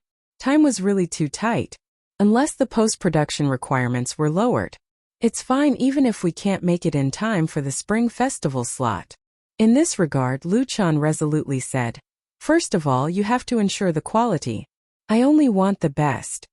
The domestic film market was hot, and the Spring Festival period was the period of the box office explosion. Originally, Lu Chan had planned to use Xiangxiangjiang's new film support policy to benefit from the Spring Festival period. But he would never lower his expectations for the quality of the film because of this. In Lu Chan's dream world, the original version of A Chinese Ghost Story was undoubtedly a real classic. Now that he had moved this movie into reality, he could only do it better with all his heart so that he would not ruin the classic. Lu Chan would not forgive himself if he worked so hard at the beginning but did it carelessly in order to meet the schedule. His attitude made Wan Shaoquan very pleased. Wan Xiaoquan had been in the industry for so many years and had made many movies. He had also encountered investors and producers who were eager for quick success and profits. In order to rush back the funds, they made all kinds of unreasonable requests. In Wan Xiaoquan's opinion, there were many bad movies in China, and these people had to bear a lot of responsibility. He had once worried that Lu Chan was young and impetuous, or that he was anxious to make money and would not pay attention to the post-production. Now it seemed that Wan Xiaoquan's worries were unnecessary. Only then would his work be valuable. Then there's no problem. After staying at Starlight Studio for the whole afternoon, it was not until evening that Lu Chan returned to the studio. It was past the time to get off work, and there was basically no one in the office, but the light in the secretary's office was still on. Li Zhan was sitting in front of the computer, busy working, and did not even notice the appearance of Lu Chan. Seeing this scene, Lu Chan, who had just come in, could not help but ask, Zhan, you haven't gone back yet? Ah. Li Zhan was shocked. Seeing that it was Lu Chan, she breathed a big sigh of relief. She quickly got up and said, Young Master Lu, you're back? I'm about to get off work. She knew that Lu Chan returned to Hong Kong today, and she also knew that Lu Chan went to Starlight Studio to supervise the work. She did not expect that he would come to the studio so late. What can I do for you? Do you need my help? Lu Chan said with a smile. No, I'm here to get something and leave. I can send you back. Thank you, young Master Lu. Li Zhan hurriedly tidied up the scattered documents on the table, as well as the invitations and business cards, and said, I also have work to report to you. Lu Chan nodded and said, Then let's talk in the car. Since the last time he defeated Hong Hua and defeated the local tyrant with a strong background, Lu Chan Film and Television Studio was really famous in the circle of Hong Kong, and more people knew about it. Lu Gongxing's appreciation of Lu Chan made his reputation even higher. After that, people came to the studio to seek cooperation in various ways, and people invited Lu Chan to dinner or to participate in programs. He had only left Hong Kong for a few days, but Li Zhan had a thick stack of invitations. Sitting in Lu Chen's car, she reported to Lu Chan as if she was familiar with her family's treasures. Hong Kong Star Entertainment invites you to attend their company reception tomorrow night. This is the business card of the chairman of Baolu Group. He wants to ask you to meet. And this one was sent by Miss Xu Jing herself. She hopes you can attend the release conference of her new album. In addition... Wait! Lu Chan suddenly interrupted her. You mean Miss Xu Jing? Yes. Li Zhan was stupefied, and immediately reacted. She took out the invitation letter and handed it to Lu Chan. Lu Chan took it and looked at it carefully. Xu Jing's album release conference was tomorrow night. Xu Jing was a celebrity in the circle that Lu Chan met when he first came to Hong Kong. She debuted very early and married into a rich family after becoming famous. Later, she divorced her husband and returned to the entertainment circle.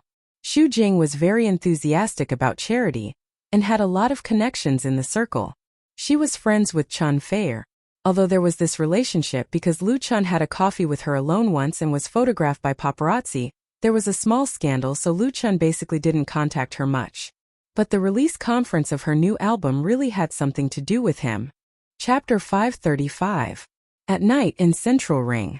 A black Mercedes-Benz business car parked steadily in front of the Shangri-La Hotel. The doorman in a neat uniform immediately stepped forward, bowed and opened the door. Lu Chan got out of the car and landed steadily on the red carpet.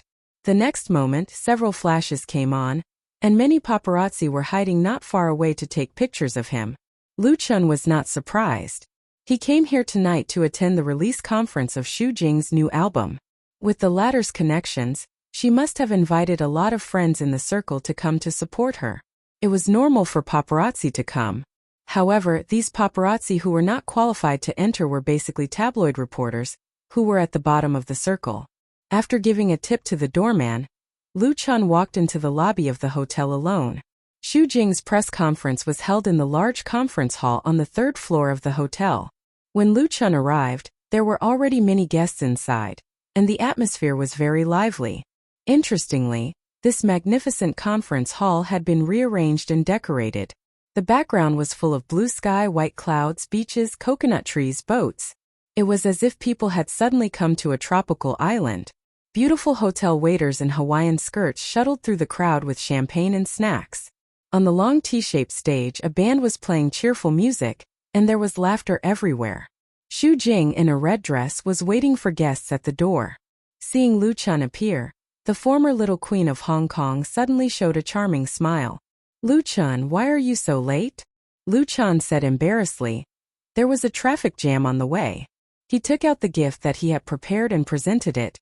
"Sister Jing, I wish your album a hit." Xu Jing smiled and said, "Thank you. I believe that this album will be a success, because the theme song was written by you." Lu Chun smiled without saying anything. Because of their relationship with Chan Fei, Lu Chun wrote 2 songs for Xu Jing at her request, one of which was the title song of her new album. "Alone tonight?" Xu Jing handed the gift to her assistant and asked for 2 glasses of champagne from the waiter. She handed 1 glass to Lu Chun. She asked curiously, "Why didn't you bring an assistant?" Lu Chun said, "Ajun had something to do at home, so I didn't let her come, so she's alone now." Xu Jing pursed her lips and smiled. "You make it sound so pitiful. You're really a good boss. Do you want me to introduce you to a temporary female companion? I have a few girlfriends who admire you very much." Usually, male guests who attended such occasions would bring a female companion or assistant. Being alone would inevitably give others a feeling of being down and out or unsociable. Lu Chun didn't mind at all. He surrendered and said, "Sister Jing, please spare me." Xu Jing giggled. "All right, I won't play with you anymore. You can do whatever you want. I won't bother you anymore." Lu Chun clasped his hands and said, "Sister Jing is magnanimous." The more Xu Jing looked at Lu Chun, the more she liked him. He was young, handsome, and talented. What was rare was that he was not arrogant. He was easygoing on the outside but square on the inside. He was definitely a rare figure among the new generation of idol artists. She didn't have any special thoughts about Lu Chun. She just felt that Chun Fei was really lucky to find such a boyfriend. Of course, Lu Chun was also very lucky. It was just that the lucky Lu Chun encountered trouble after entering the press conference. He was about to find a place to sit down with a glass of champagne in his hand. Suddenly, he was blocked by someone and almost collided with them. Lu Chun didn't know who the other party was. Out of politeness, he quickly apologized. "I'm sorry. Are you Lu Chun?" However, the other party's response was not so polite. There was a trace of hostility in the arrogance. "Huh." Lu Chun couldn't help but stare at him. The man who blocked his way was about 30 years old. He was not very tall. He was wearing a navy suit. His facial features were angular and quite handsome. He looked awe-inspiring and his eyes were sharp. He stared at Lu Chun like a hawk staring at its prey. "May I ask who you are?" Lu Chun was very unfamiliar with this person. He had no impression of this person at all. The arrogant man pulled his face, as if he didn't care to answer the question at all, or ridiculed Lu Chun's ignorance. It was the female companion who followed him who said in a sweet voice, "This is President Chui of Huaguan Pictures." Huaguan Pictures. Lu Chun suddenly remembered that the other party was Chui Xingxian, the head of Huaguan Pictures. Huaguan Pictures was one of the top 10 film companies in China. It was also a subsidiary of Huaguan Entertainment Group. Chui Xingxian, who served as the general manager, was a young and vigorous person in the mainland film and television industry.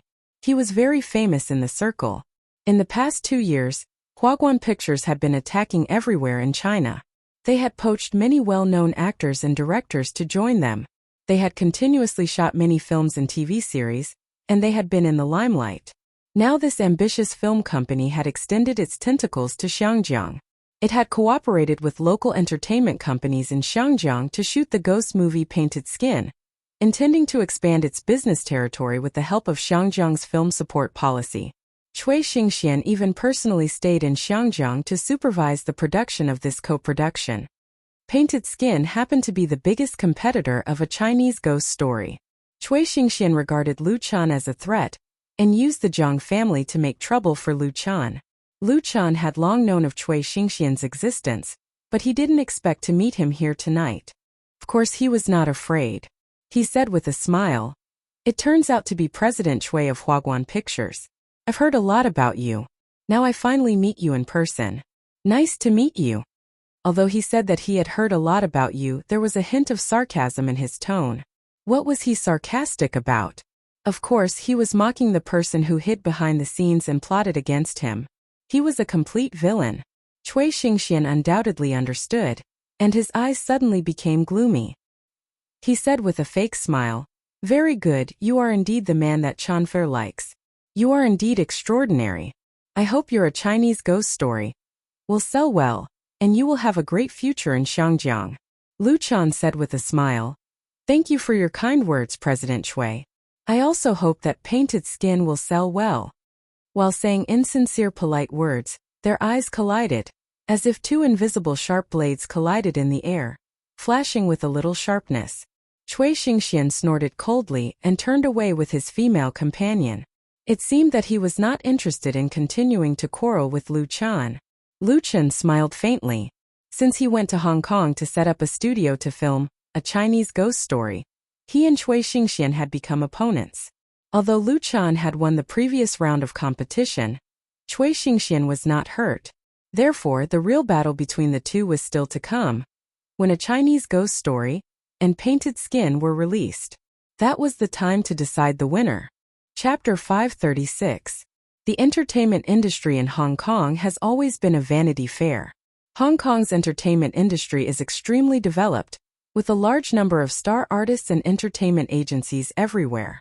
It is a long-standing tradition for singers to launch a new album to hold a press conference, and it is also a moment to prove one's connections. Big stars have their own ostentation, and small artists have their own routines. In the same circle, there are always many people who support each other, but the album press conference to a large extent represents the singer's strength and status in the circle. As a female singer who returned to the entertainment industry, although the number of Xu Jing's fans can't be compared with her heyday, her connections in the circle are still the same. Therefore, for this press conference, Xu Jing not only invited many big names in Hong Kong's music industry, but also the reporters from satellite TV, ATV and major newspapers and magazines, making the momentum grand and lively. At 8 o'clock in the evening, all the guests arrived, and the press conference officially began. Xu Jing changed into a dress and instantly became the focus of the audience, and the flashes came one after another. She first thanked the guests and media who came to support her, and then reviewed her singing career with the host, thanking those seniors, friends and colleagues who had helped and supported her. When it came to the emotional part, Xu Jing's eyes faintly flashed with crystal tears. For her, this return was not easy at all. When Xu Jing married into a rich family at the peak of her career, she resolutely retired from the music industry and settled down to be a rich wife. Who would have thought that there would be such a day? As the saying goes, the world is unpredictable. It is very difficult for a singer to regain her glory after leaving the music industry for many years. Many examples in the past have proved that this road back is the most difficult to walk. If she fails, her efforts will be in vain, and her resources will be squandered. Therefore, as strong as Xu Jing is, she is also very cautious about her debut album, and has not released it. The current entertainment industry is no longer the entertainment industry when she was like a fish in water.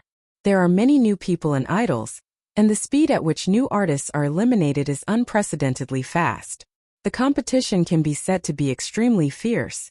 If Xu Jing does not make a comeback, she can continue to be a socialite in the upper class.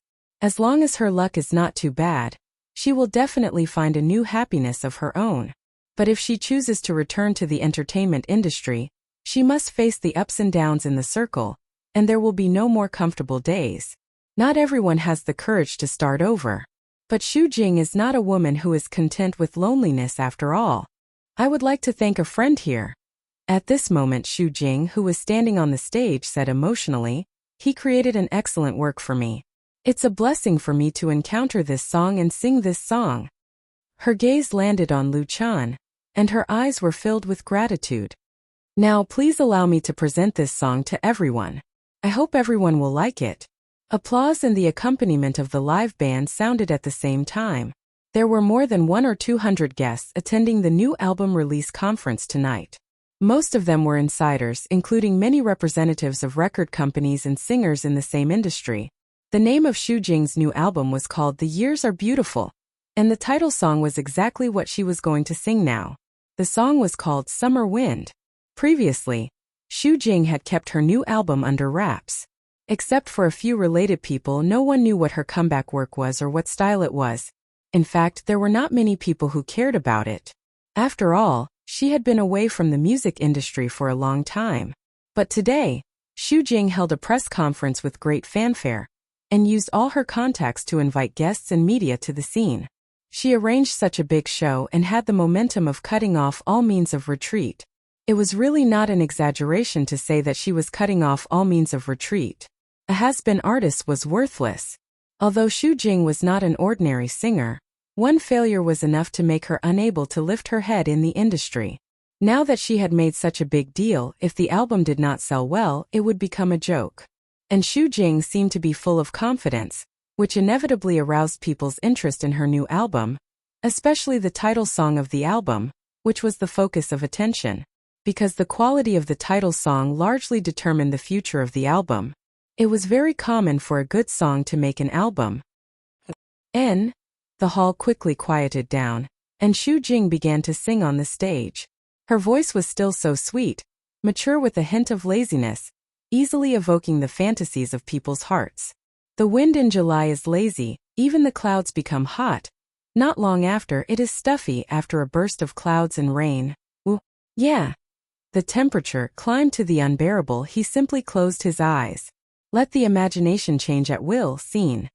Two people strolling together. My face is also gently pressed against your chest. Hear the heartbeat. Care that I am the same temperature as the weather.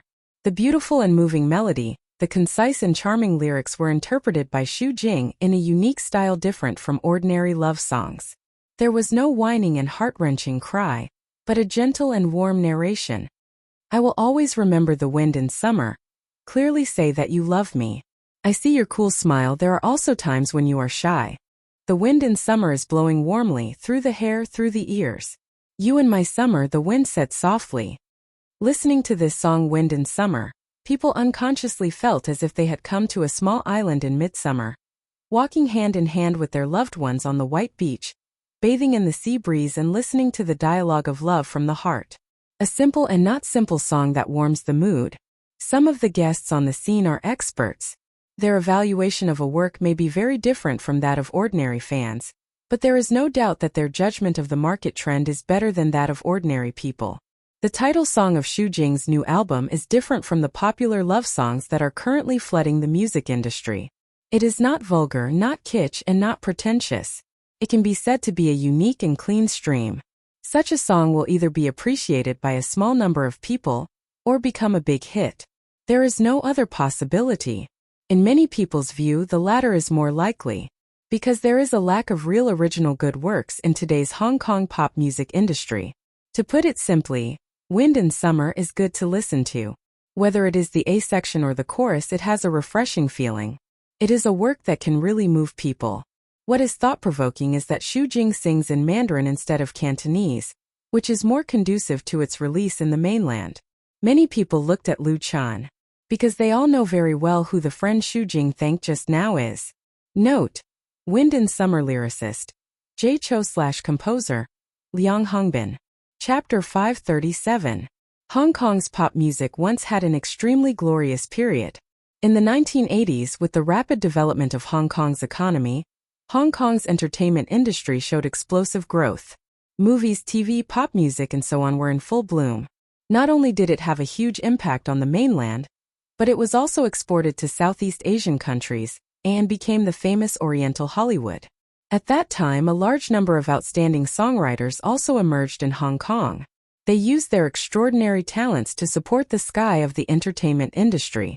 Many of the classic works born from this are still sung by people today.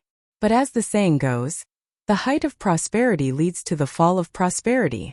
Nowadays, these industry seniors had either passed away or retired. The few who were still active in the industry were unable to reproduce the glory of the past. It was a very common phenomenon for people to run out of talents. The most important thing is that the original creators of Hong Kong's pop music have no successors. The trend of Japanese and Korean idols has made popular songs and fast songs. Hong Kong's pop music has once again embarked on the old road of covering, plagiarizing Japanese, Korean, European and American songs. The current situation of Hong Kong's music industry is very similar to that of the mainland. It has reached the point where it has to be changed. Compared with the mainland, which has a deep foundation, it is more difficult for Hong Kong's pop music to rise again. There is a gap in the excellent creators. It is precisely because of this that Lu Chan, who comes from the mainland, is so dazzling. Today, there are really few people in Hong Kong's entertainment industry who don't know Lu Chan. The song The Love of My Life shook Hong Kong, and the appreciation of superstar Lu Gangsheng made him the focus of the media. Behind the fame, Lu Chan has a strong strength in music creation. The song Summer Wind he wrote for Xu Jing is undoubtedly an excellent proof. Xu Jing is going to be famous. Xu Jing used to be very popular. After she retired from the entertainment industry, she was not popular anymore. The road to comeback was originally more difficult than that of a newcomer, but now it seems to have become simple. Help from a benefactor. Many people in the circle know that Lu Chan has a nickname called Golden Hand. It is said that any singer created by him can easily become popular. In the past, many people scoffed at such a statement and were skeptical about the rumor that Lu Chan's one song was worth 1 million yuan. Now they really believe it. Not only do they believe it, but some people also think about whether to invite Lu Chan to sing a song. The price of 1 million yuan sounds scary, but if you think about it carefully, it is a cost-effective deal to become famous with one song. Xu Jing is so smart. She invited Lu Chan to sing a Mandarin song, which is the most accepted romantic song by the public. The new album is promising in the mainland market, and she can even use Lu Chan's name to hype it. Few of the guests present were fools, especially several female singers. Their eyes became hot when they looked at Lu Chan. If it weren't for politeness, they probably would have immediately struck up a conversation with Lu Chan. With the song Summer Wind, as the opening, Xu Jing's Good Times Are Good album release was held very successfully. After the guests' congratulations, fan interaction, live lottery and so on, it ended in a grand manner at 10 p.m. It was not the first time that Xu Jing invited Lu Chan alone. Last time, the scene of the two drinking coffee together was secretly photographed by the paparazzi, which resulted in a scandal. This is not the first time that Xu Jing has invited Lu Chan alone. The last time the two of them drank coffee together, they were secretly photographed by paparazzi, and as a result, a big scandal came out. Therefore, she was extra careful this time and specially booked a quiet seat where no one would disturb her. After the two sat down, Xu Jing's first sentence was to thank him. She thanked him very sincerely. After the two sat down, Xu Jing's first sentence was to thank him. She thanked him very seriously and sincerely. Xu Jing is very clear about the difficulty of her comeback. This new album is really important to her, so she has been very careful in choosing songs and has not decided yet. Because the songs she originally invited are of good quality, but if she wants to stand out in the current extremely competitive market environment, it is far from enough. At least there is no title song worthy of a heavy bet. Therefore, Xu Jing repeatedly postponed her comeback, and even put the focus of her work on her charity, which is actually a helpless move. She really can't afford to lose. Fortunately, God blessed her and sent Lu Chan to her. Lu Chan tailor-made 2 works for her album, and also determined the overall style and tone of the album, easily solving the biggest problem she faced. The most important thing is that these 2 songs are very good, which gives her great confidence. This is more important than anything else. Lu Chan said with a smile, "Sister Jing, you have thanked me many times. In fact, you really don't have to be so polite. You paid." Because Chun Feier and Xu Jing are friends, Lu Chan offered a friendship price for the 2 songs tailored for Xu Jing. A total of 1.5 million. It is a lot cheaper, but compared to other songwriters it is a top price. Xu Jing said, "Business is business and friendship is friendship. I will not forget your help." Through Chun Feier, she is very clear about Lu Chan's current position in the domestic pop music world. There are many people who want to ask Lu Chan for songs, and there are many singers who can afford to pay millions of yuan. However, if you want to ask Lu Chan to do it, you can't do it with money. He is not short of money at all now. Friendship. Lu Chan said with a smile, "Sister Jing, you also helped me and let me know a lot of people. Without Xu Jing's help, he would not have integrated into the local circle of Shangjiang so quickly." At the press conference in the evening, Xu Jing introduced a lot of celebrities in the circle to him. Among them, there may be members of the Xiangjiang Film Support Policy Review Committee. Xu Jing said with a smile, "You received a lot of business cards tonight, right? I saw a group of girls around you just now." Lu Chun smiled bitterly. This is not his fault. Xu Jing said half jokingly and half seriously, "You have to be careful. The girls in Xiangjiang are very enthusiastic, especially those in the circle. You have to control yourself." She said it a little implicitly, but Lu Chun could understand it completely. Now Lu Chun has become popular, and the purpose of these women in the circle surrounding him must not be simple. Some may just want to buy his songs, some may be people who like him, and some may use him to hype up. In the entertainment circle, it is very important to be careful with your words and actions. Otherwise it is easy to fall. Xu Jing's reminder is undoubtedly out of good intentions. Lu Chun nodded and said, "I understand, Sister Jing, don't worry." Xu Jing smiled sweetly and said, "That's good." Lu Chun smiled, picked up the coffee on the table and took a sip. Sweet and bitter. At this moment, outside the window, the lights of Xiangjiang shrouded in the night were brilliant, and the Victoria Harbor in the distance was particularly beautiful. Chapter 538. On January 12th, Xu Jing's new album Good Times was officially released. The record company she signed for was the famous Nine Dragons Records, which was established in the 1970s and has gone through decades of ups and downs, and is still one of the big players in the industry. According to the usual practice, the digital version and CD version of Good Times were sold online and offline simultaneously. Nine Dragons Records also specially ordered a full set of nostalgic limited edition, which included all of Xu Jing's albums since her debut. Before that, the promotional campaign for the album Good Times had been carried out vigorously. Xu Jing used to be very popular in the Xiangjiang pop music world. When she was at her peak, she bravely retired and married into a rich family, which caused a great sensation both inside and outside the circle, so the people of Xiangjiang were no strangers to her. Last year, Xu Jing's divorce with her ex-husband also became the headline of gossip, which somewhat restored some popularity. This time she put a lot of effort into promoting her first album after her comeback, showing the courage to cut off all means of retreat. Good Times was a romantic and warm love song album. Its title song Summer Wind was sung by Xu Jing, which was no weaker than in the past. It was like a refreshing sea breeze blowing into the Xiangjiang pop music world, causing a huge response among a large number of fans. This catchy love song was loved by countless young people. In just 5 days, the number of downloads of the original album on the internet reached 120,000, and the sales of the CD and limited edition were also quite gratifying. Another song in the album, Courage, which was also written and composed by Lu Chan, together with Summer Wind, reached the top 2 of the pop music chart on Hong Kong Island radio. So far, Xu Jing's comeback could be said to be extremely successful, and it was only a matter of time before she returned to her former peak. For fans, they cared about Xu Jing herself, but people in the industry were more interested in Lu Chan. Because Xu Jing's success was inseparable from the support of Lu Chan, who single-handedly raised her to the clouds. For a time, people called or ran to Lu Chan's studio to seek cooperation, or invited songs. Many singers and artists even came out in person, just to ask Lu Chan to create a work for them.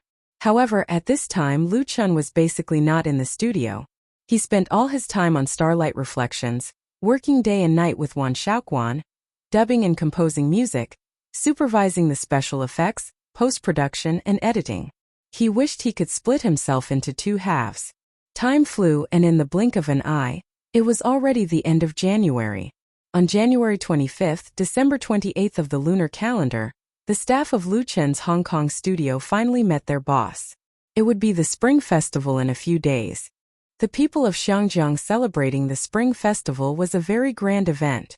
The local companies would usually start their holidays on the 26th and start work on the 8th day of the first lunar month. For the people of Xiangjiang who were used to the fast-paced life and work, the Spring Festival was their longest holiday. Lu Chen's studio had a lot of work recently, so the holiday was postponed until the 28th. Chen Wenchang had booked a banquet in the hotel and treated all the employees to the company's New Year's Eve dinner. Nowadays, Lu Chen's studio is no longer the original 2 or 3 kittens. With the unfolding of the shooting project of a Chinese ghost story, many employees have been recruited one after another. Now there are more than 20 people sitting at 2 tables. Cheers! The wine glasses clinked together, and the private room was full of laughter. Most of the employees of Luchan's studio were young people. Young people meant vitality and vitality, so the year-end party was naturally lively. Boss, let me toast to you. Young Master Lu, let me toast to you. Boss. Although the studio had spent money like water so far and did not have much income, everyone was full of hope for the future, because their boss was Luchan. The few new girls looked at Luchan with sparkling eyes. Luchan did not refuse the employees' toast in turn. Some time ago, when a Chinese ghost story was being filmed, they worked very hard without complaint, so they should be rewarded at the end of the year. The most direct way to reward them was a red packet. Everyone had one, and it was a thick and big one. Even Ma Rongjin, who was not considered a member of Luchan's studio, was included. After Ma Rongjin finished filming a Chinese ghost story, he was temporarily unemployed again. Although he was the male supporting role in this movie, before a Chinese ghost story was released, this old actor was still a salted fish. After receiving the red packet from Luchan, Ma Rongjin was very touched. He was speechless. Everyone was satisfied with this New Year's Eve dinner. Uncle Quan. After the dinner, all the employees left. Luchan asked Wan Xiaoquan, "Are you really not going back?" After working together on a Chinese ghost story, the friendship between the two of them had deepened a lot. Wan Xiaoquan was serious and responsible in his work, and his professional ability was very strong. Without his direction, how could a Chinese ghost story be filmed on time so smoothly? The post-editing was inseparable from him. The framework of Luchan's studio was basically built by him. He was a real veteran. For such a helper, Luchan was naturally very concerned. Wan Xiaoquan was going to stay in Hong Kong for the new year. Hearing Luchan's question, a bitter smile appeared on his face. He shook his head and said, "There's no point in going back. It's better to stay here. There are still many friends here." Luchan was silent. Character determined fate. Wan Xiaoquan's character was destined to have a rough life experience. After that big change, he was alone. Otherwise, he would not have come to Hong Kong. For Wan Xiaoquan, his coming to Hong Kong was undoubtedly a turning point in his life. Here he regained his career and confidence and also made a lot of friends. Therefore, he did not want to go back to the capital, back to that cold home, and did not want to see other people's sympathetic eyes. Since Wan Xiaoquan insisted, Luchan did not force him. "Well, have a good rest for a few days. I'll pay a New Year's greeting to Director Zhang on your behalf. He will understand." Wan Xiaoquan was grateful. "Thank you." Early the next morning, Luchan took the earliest flight back to the capital. Then he had the second New Year's Eve dinner in the studio. There were more people and it was more lively in the studio in the capital. In addition, the studio had made a lot of profits last year. So Lushi gave all the employees a big red envelope. The gifts used for the lucky draw were also valuable. On January 27th, Luchan and Lu Shi returned to their hometown in Binhai. And Chun Feier had arrived in advance. A family reunion is a lively and happy New Year's. Chapter 539. On January 27th, New Year's Eve, it was time to make a fortune, open the market and move. 3 o'clock in the afternoon, Xingwang Temple. The Xingwang Temple was located in the center of the old city area of Binhai City. It was undoubtedly one of the few well-preserved historical sites in this new coastal city, and it was also a bustling place. Especially during the New Year, the temple fair here was the busiest. People from all the major towns and villages flocked to the temple fair. The shops along the street opened their doors to do business, and the street stalls were set up several miles away, selling many things that had disappeared in modern big cities to passers-by and tourists. According to past practices, the temple fair would start on December 25th and end on the Lantern Festival in the first lunar month. Many residents of Binhai City would often go to the fair with their whole families to buy things such as New Year's paintings, couplets, lanterns, firecrackers, and so on. Modern society was changing too fast, and only these things could retain some of the real flavor of the new year. Many smart citizens would often choose to go to the fair on the afternoon of New Year's Eve, because at that time, merchants and stall owners were usually willing to sell their goods at a low price in order to recoup their capital. For those stall owners who were eager to get rid of their goods and go home for the new year, a couplet that usually cost 10 or 20 yuan might be thrown away for 5 or 6 yuan. Exquisite handmade traditional pouches could be bought at a 50% discount. Chun Fair took Lu Chen's hand and squeezed in and out of the crowd. Her other hand was carrying 4 or 5 such embroidered pouches. She was beaming like a mouse that had fallen into a rice jar, and her heart was full of happiness and joy. Lu Chun was carrying more things in his hand, such as New Year's paintings, paper cuts, local pastries, maltos, and so on. He filled a big bag with all kinds of things. This morning, he and Lu Shi took the earliest high-speed train back to Binhai from Jing City. Chun Fair went directly to Binhai after attending a commercial performance in Binhai yesterday. She rushed to live in a villa in Jingsheng district before Lu Chun arrived. The two had already agreed to spend the new year at Lu Chen's house.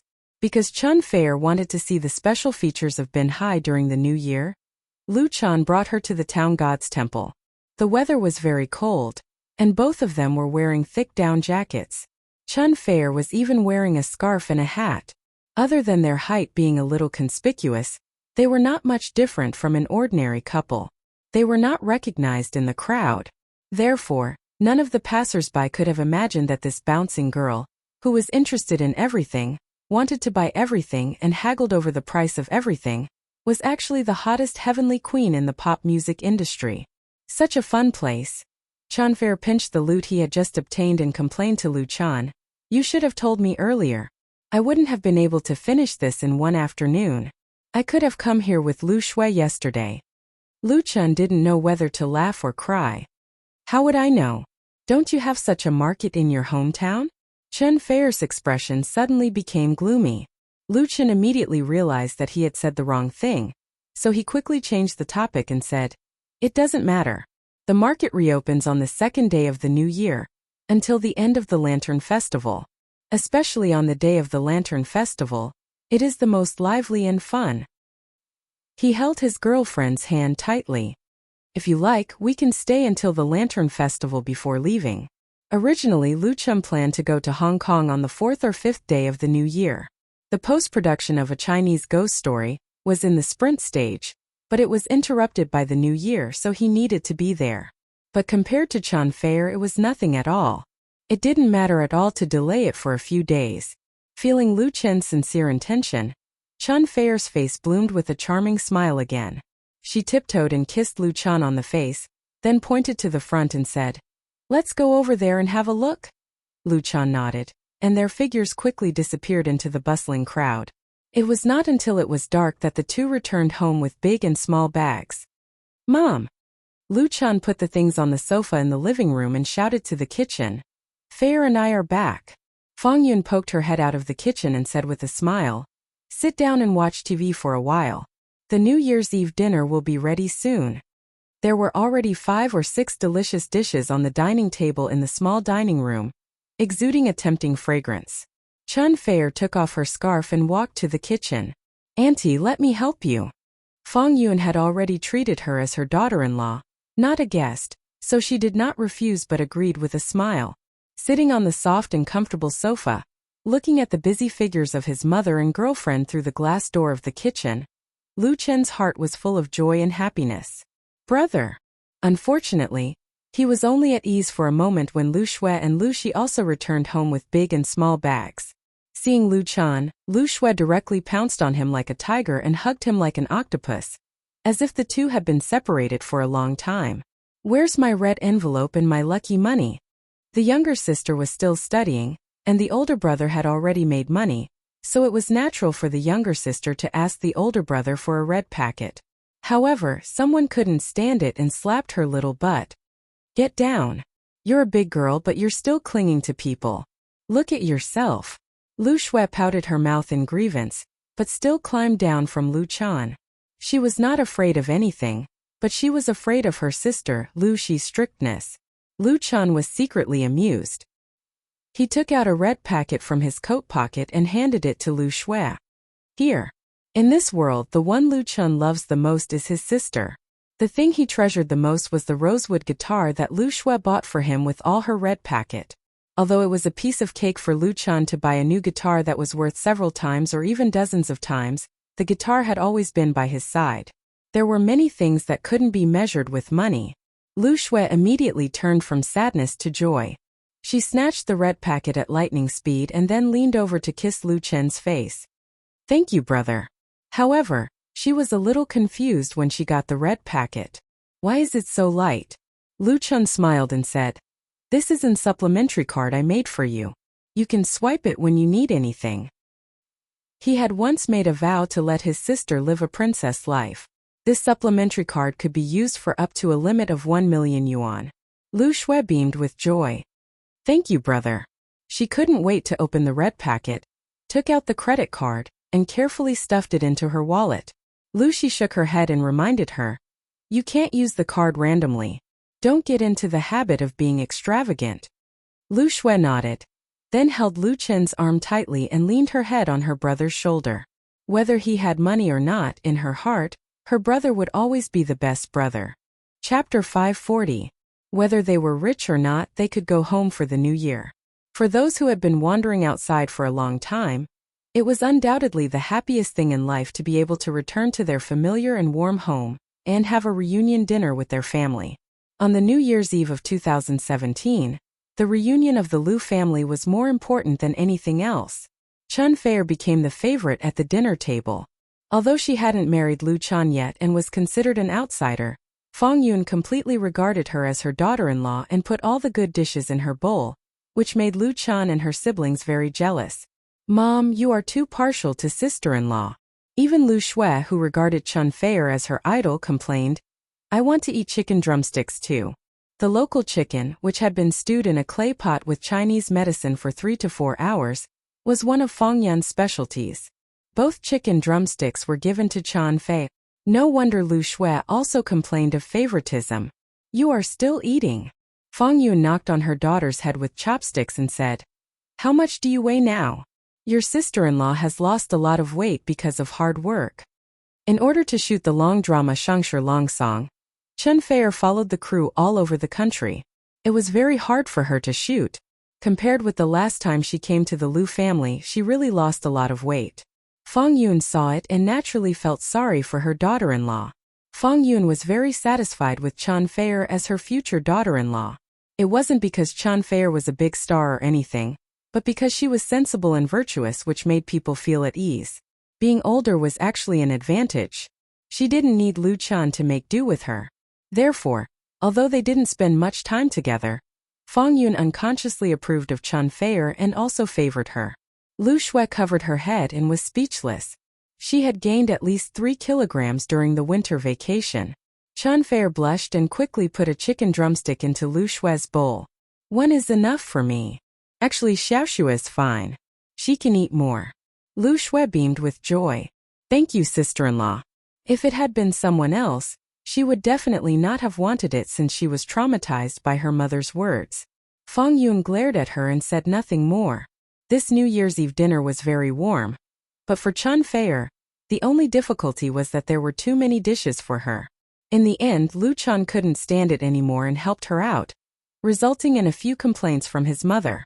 The Spring Festival Gala of CCTV had been held for decades. As a variety show with the highest ratings in China, watching the Spring Festival Gala had long been one of the new customs of Chinese people. Although the ratings of the Spring Festival Gala were declining on New Year's Eve, its position in the ratings was unshakable and firmly occupied the screen of the Chinese people. Although the ratings of the Spring Festival Gala were declining on New Year's Eve, its position in the ratings was unshakable and firmly occupied the Chinese screen. Lu Xue asked Chun Fei curiously, "Sister-in-law, why didn't you be invited to the Spring Festival Gala?" In the domestic pop music world in 2016, Chun Fei could be said to be very popular. The album Woman Flower made her complete a successful transformation and climb to a new peak. No female singer could compare with her. Therefore, it was normal for Chun Fei to be on the Spring Festival Gala.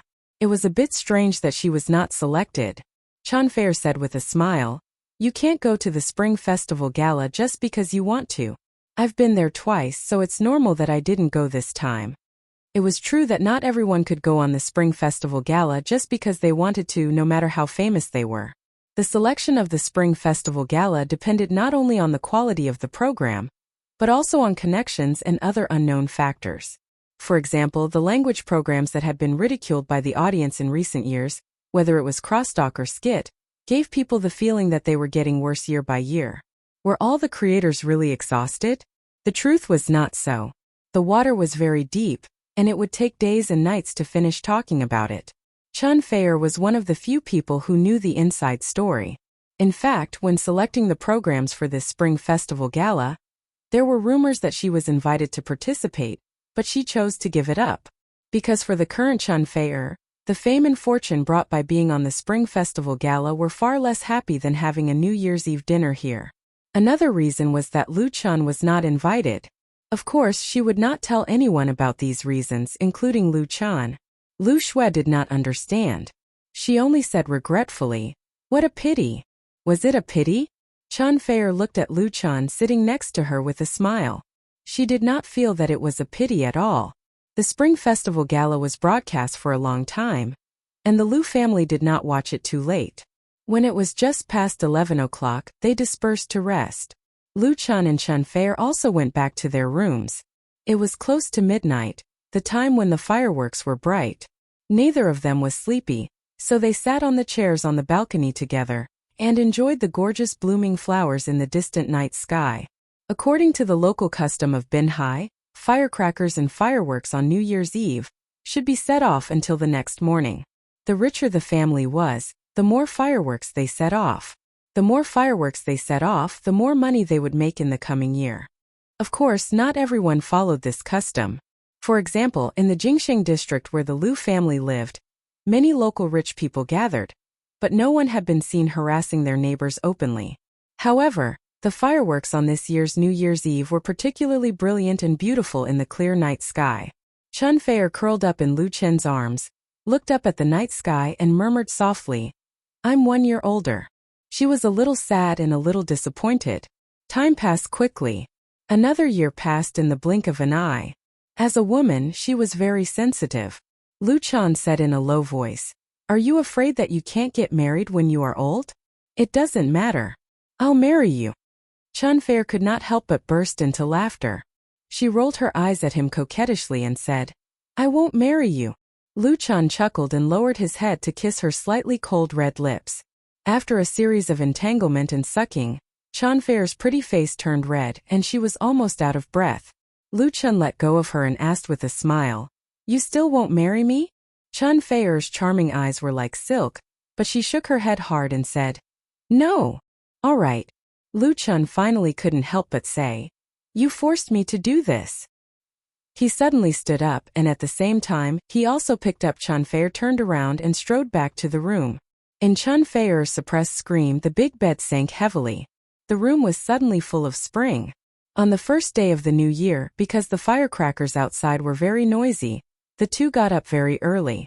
As usual after breakfast, Fang Yun took the family to Changle Temple to burn incense and worship the Buddha. Then it was time to visit relatives for the new year. On the 5th day of the new year, Lu Chun and Chun Feier flew to Hong Kong together, and did not stay in Binhai until the Lantern Festival. A new year had begun, and so did their careers. Chapter 541. February 1st, the 5th day of the first lunar month. That night, a photo taken at the Hong Kong International Airport appeared on the online entertainment section of the Hong Kong Express, and then was reprinted by many media. The main characters of this photo were Lu Chun and Chun Feier, holding hands as they walked through the passenger passage. Chun Feier was one of the few mainland singers who were familiar with the people of Hong Kong. Of course, her popularity could not be compared with the big stars in the Hong Kong entertainment circle, but with the 3 awards of the Global Chinese Original Songs chart, she had become a household name in Hong Kong. The award ceremony of the Global Chinese Original Songs chart was broadcast live by Hong Kong TV. Because Lu Gangshang and many other Hong Kong superstars participated, the audience rating at that time was as high as 38.75%, and also let more people in Hong Kong know the queen of the mainland pop music industry. At the same time, Lu Chun also benefited.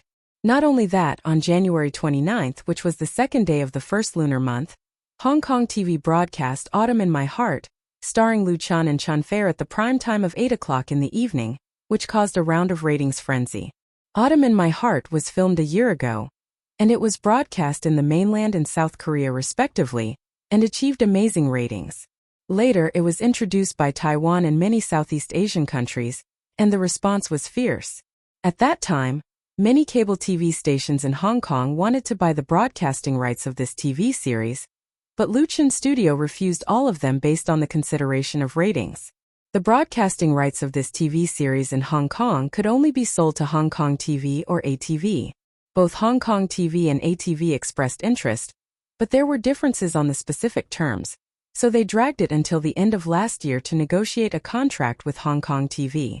After Hong Kong TV got the rights, they redubbed it, so the Cantonese version of Autumn in My Heart was not officially broadcast until this year. In fact, this TV series, which was regarded as a classic, was already available for download on the internet in high-definition pirated sources. Many young people in Hong Kong had already seen it, but this did not affect its charm. Once it was broadcast, it caused a lot of sensation. In the past, most of the TV dramas that were introduced into Xiangjiang were historical dramas and masterpieces. There were very few modern urban dramas, and the few that were introduced into Xiangjiang also had low ratings. However, Autumn in My Heart was definitely an unusual existence. After the first 4 episodes were broadcasted, its highest ratings had jumped to the first place, reaching 28.69%, which shook the film and television circle of Hong Kong. As the male and female leads of this TV series, Lu Chan and Chen Fei, who came to Hong Kong again, naturally had their value doubled and became the darling of the media. The most direct impact of this was that Lu Chan and Chen Fei's number of fans on Hong Kong blogs had doubled in just a few days. Many people in the entertainment industry were jealous of them. Therefore, when the photos of Lu Chan and Chen Fei at the airport were exposed, the number of reporters squatting at the entrance of Rongjin Building suddenly increased, and the resourceful paparazzi even tracked the two to their love nest in Repulse Bay. As for various invitations for interviews and programs, they flew to Luchan Studio like snowflakes. Unfortunately, most of the media were turned away. Chen Fei only stayed in Xiangjiang for 3 days before returning to the capital, and Lu Chan was busy with the post-production of a Chinese ghost story, so he temporarily declined all the invitations. However, this did not mean that he was cut off from the media. On the contrary, the promotional campaign of a Chinese ghost story had just begun. The investment budget of a Chinese ghost story was 30 million yuan, and the production and post-production special effects each accounted for half, but it did not include the cost of publicity. In order to make the movie a hit, Luchan Studio gave a publicity budget of 20 million yuan, which was used in Xiangjiang and the mainland. The mainland film market was the focus of a Chinese ghost story. However, if they could not get a place in Xiangjiang's new film support policy, the former would be in vain. Therefore, the local publicity in Xiangjiang could not be ignored at all. The broadcast of Autumn in My Heart could be said to be at the right time. Its popularity helped Lu Chan save at least a few million yuan in publicity fees. As the first movie that Lu Chan, Chen Fei, and the actors in Xiangjiang worked together, it undoubtedly attracted the attention of many people, especially the young people in Xiangjiang. However, Lu Chan would not be careless because of this, because the Painted Skin co-produced by Huaguan Pictures and Star Art Entertainment had begun large-scale pre-promotion before the new year. Moreover, Painted Skin was scheduled to premiere on February 14th, which was Valentine's Day. Therefore, in various senses, Painted Skin was the strongest opponent that a Chinese ghost story faced, and the biggest stumbling block on the latter's road to the box office. The weight of this stumbling block was not ordinary. Painted Skin claimed to have invested 150 million yuan, but in fact, it should be about 100 million. It was already very late at night, but the lights in the office of Lu Chen's Xiangjiang Film Studio were still on. Wisps of smoke were enshrouding the light bulbs, but then they were blown away by the heat and dispersed into the air. An internal meeting of the studio was being held. Lu Chan, Chan Wanxiang, Wan Xiaoquan, and Li Zhan were all present. Li Zhan was the assistant and was in charge of taking minutes of the meeting. Meanwhile, Lu Chan and the other two were discussing the publicity and screening plan of a Chinese ghost story, as well as the many problems they were facing. Chen Wanxiang took a deep puff of his cigarette and said in a deep voice, I heard that Huaguan and Star Art are preparing to invest more than 10 million yuan in publicity in Hong Kong, at least 3 times more than us. Chen Wanxiang was not a heavy smoker. He had quit smoking a few years ago, but recently he had started smoking again, because he was under a lot of pressure. Although he had not joined Lu Chen's studio for a long time, Chen Wanxiang had already regarded himself as a real member of the studio, and was working hard for the studio. As for the studio's first project, Chen Wanxiang attached more importance to a Chinese ghost story than Lu Chen. Not only was it related to his job and reputation, but it was also because his beloved daughter was playing a role in it. He wanted a Chinese ghost story to succeed more than anyone else. However, the reality was very serious. A Chinese ghost story was also scheduled to be released on Valentine's Day, February 14th. The 2 movies were competing for support at the same time, and they were works of the same genre. They were simply natural enemies. However, in terms of volume, a Chinese ghost story was no match for Painted Skin at all. Painted Skin's investors and producers were all well-known companies in the industry. It was no problem for them to crush a small studio. Its investment scale was also several times that of a Chinese ghost story, and its publicity was even more aggressive. Investing more than 10 million yuan in publicity in Hong Kong? Wan Xiaoquan was surprised. Can they earn it back? Chapter 542. Wan Xiaoquan's surprise was not without reason. People in Xiangjiang liked watching movies very much. According to statistics, every Xiangjiang person spent more than 300 yuan on movies every year, which was a box office of 3 to 4 billion yuan, not including other expenses in the cinema. However, at least 60% of the box office of 3 to 4 billion yuan was taken away by foreign blockbusters, leaving Hong Kong film companies at most a few billion yuan, and the number of films participating in this cake was as high as 2 to 300. Oriental Hollywood was not an undeserved reputation. Many small and medium-sized film companies could often make a movie in a few weeks. At the craziest time there was the so-called 7 days of fresh, which meant that it took 7 days to complete a new movie, which was simply shocking. Such a high-speed production of a movie was bound to be a shoddy work. In order to ensure profits, these fast food movies were basically of the third-level violence, bloody horror and so on. With the advantages of low cost and sensory stimulation, they also seized part of the market. As a result, after being squeezed by foreign blockbusters and low-budget films, it was not easy for Hong Kong blockbusters to survive. Although there were a number of blockbusters with box office of over 100 million since the 1990s, they suffered more losses. For example, Special Mobile Police, which was released in Xiangjiang last year, had an investment of 75 million yuan, and the publicity cost was over 100 million yuan. It had a strong cast of stars, but the box office was less than 50 million yuan in 4 weeks. After deducting the high percentage given to the cinema, the investors suffered a huge loss.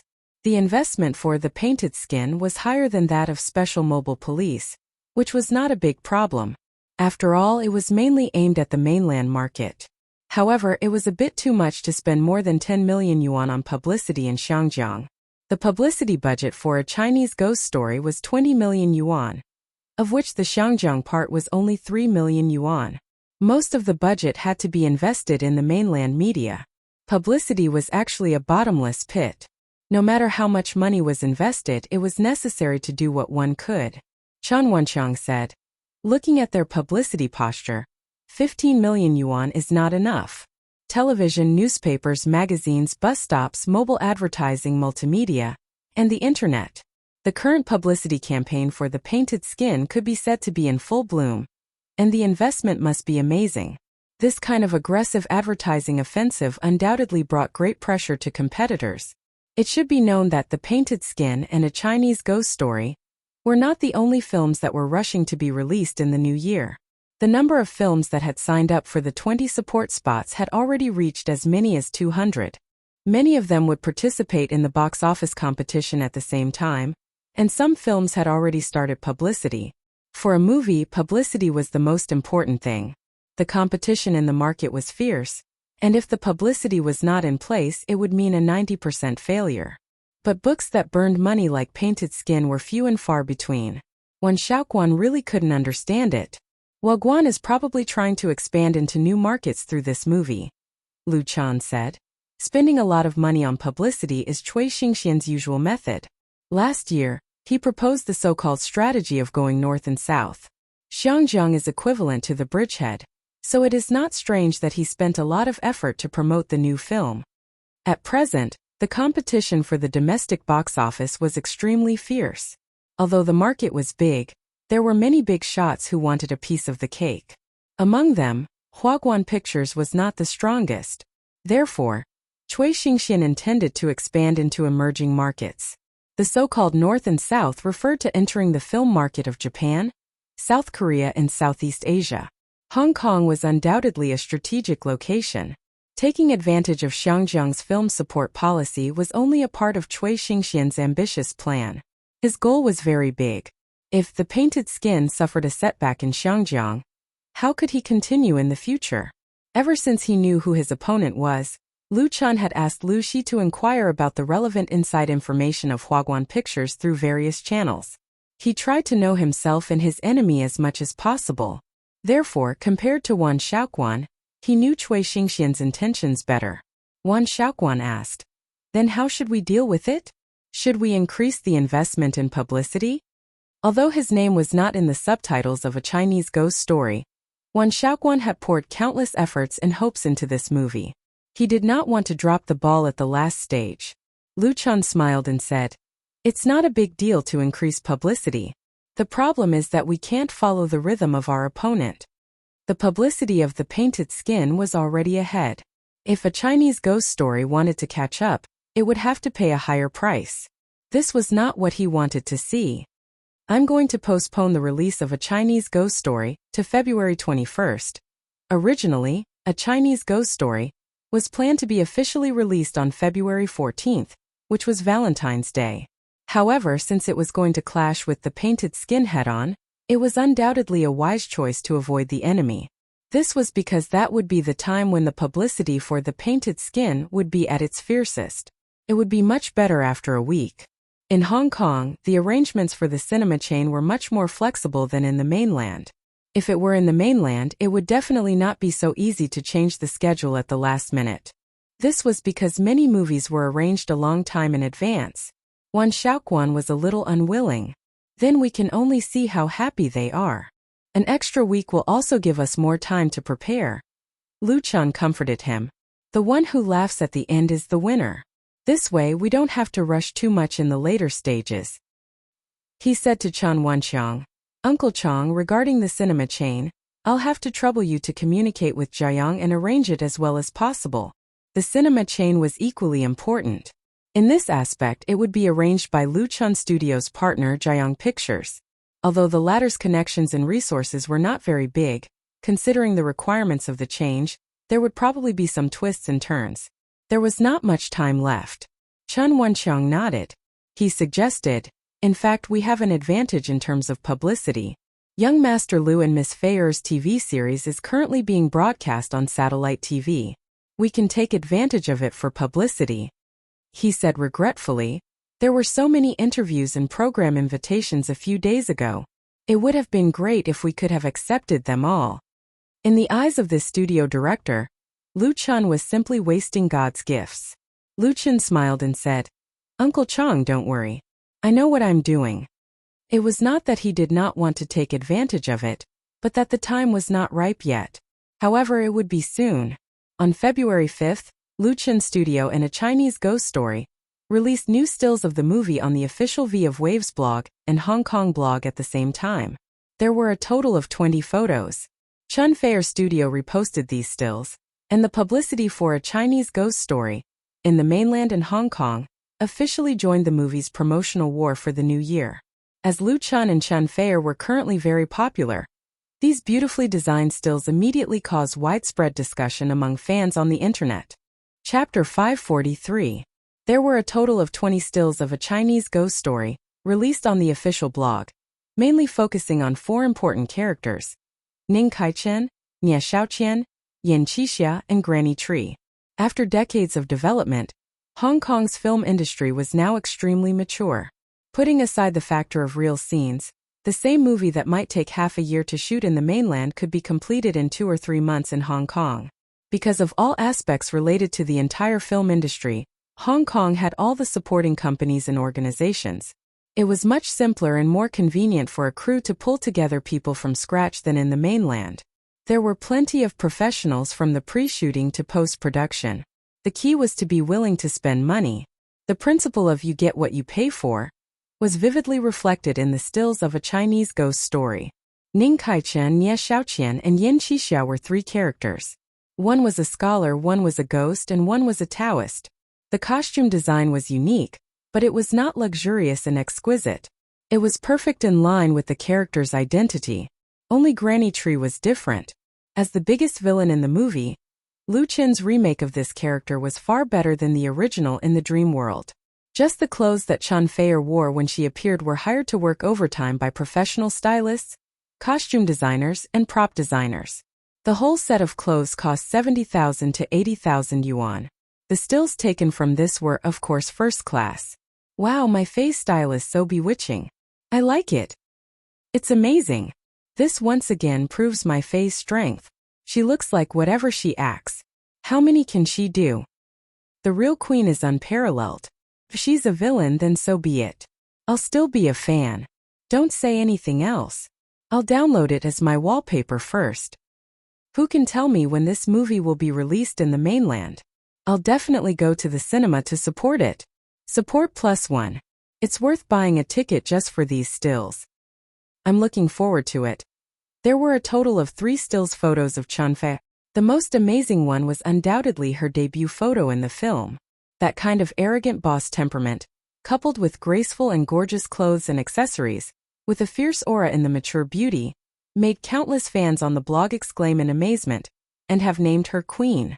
According to the statistics on Waves's blog, after the 2 official blogs released the stills of A Chinese Ghost Story, the total number of downloads of the 20 stills exceeded 5 million in just 12 hours. Among them, the 3 stills of Chen Fei are accounted for more than 70%, and the most outstanding stills accounted for more than 40%. This showed that Chen Fei was currently very popular in the domestic entertainment circle. The charm of the stills itself was also indispensable. Otherwise, photos of Chen Fei would not have such a high number of downloads. The situation was similar in Hong Kong blogs, and the netizens and fans in Hong Kong were also very surprised. However, compared to the one-sided support of the mainland fans for Chen Fei, and even the male lead Lu Chen was indifferent to her, the netizens in Hong Kong saw other highlights from these stills. The highlight in their eyes was Nie Mingzhu, who played Nie Xiaoqian in A Chinese Ghost Story. As the female lead, Nie Mingzhu's stills were no less than those of Chen Fei. She also had 3 stills. However, compared to Chen Fei's gorgeous and domineering aura, Nie Mingzhu's elements were undoubtedly much lighter. In the 3 stills, 2 were white and 1 was red. Her eyebrows were lightly swept and her long skirt was fluttering. She looked delicate and melancholy like a lotus. However, it was precisely this classical temperament that deeply touched many netizens in Hong Kong. Nie Xiaoqian is so beautiful. I like the one where her white skirt is flying. It's like a dream. Doesn't seem real. I've never seen such a beautiful female ghost. She's exactly the same as my dream lover. It's over.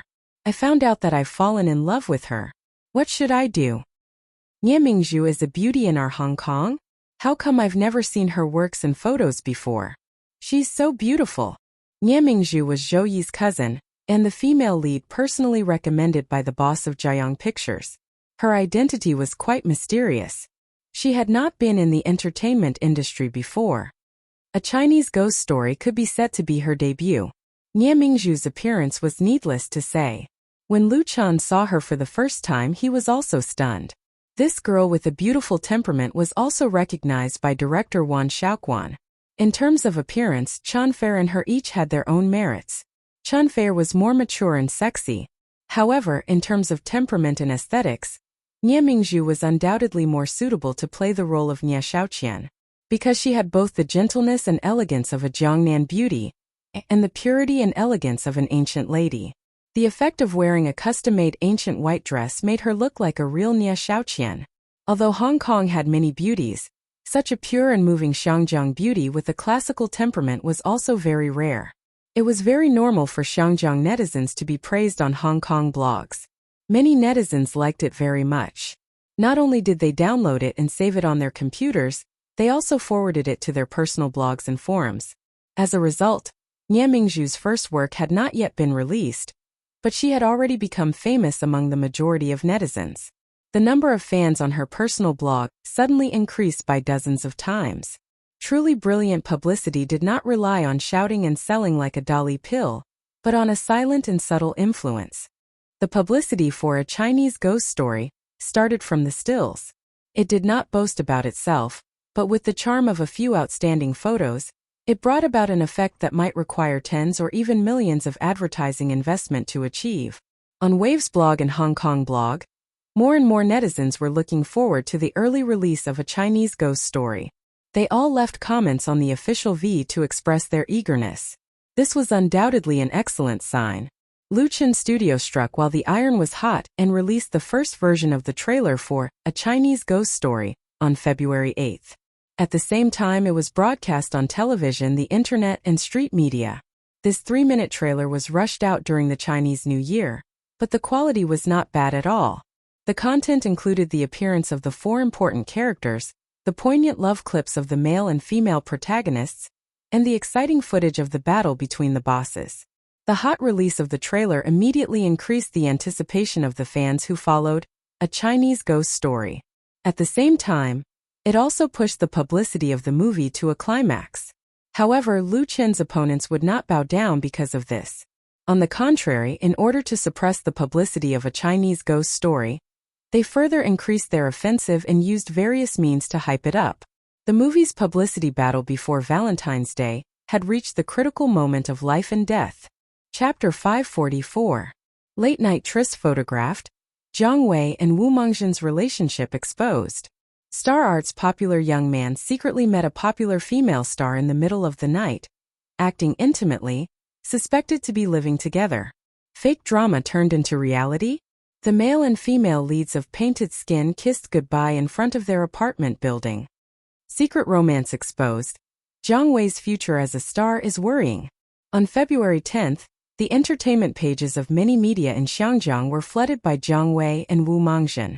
The photos and news about their relationship were put on the headlines of many tabloids, accompanied by various bold headlines, which were particularly eye-catching. There were dozens of photos posted on the internet. It was said that a famous paparazzi had taken the photos of Jiang Wei and Wu Mengzhen at 11 p.m. on February 9th. At that time, Jiang Wei and Wu Mengzhen were intimate, and they were suspected to be in a relationship and living together. This gossip immediately attracted a lot of people's attention. Jiang Wei was a popular young man in Star Art Entertainment.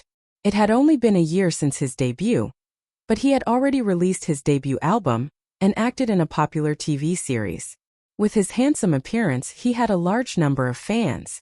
Recently, he was the male lead of the blockbuster Painted Skin, which was invested over 100 million by Star Art Entertainment and Huaguan Pictures.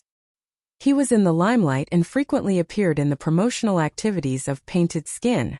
The female lead of the scandal was the female lead of Painted Skin, Wu Mengzhen. Wu Mengzhen debuted earlier than Jiang Wei. She was beautiful, charming, and bold. She was regarded as a goddess by many fans, and was more popular than Jiang Wei.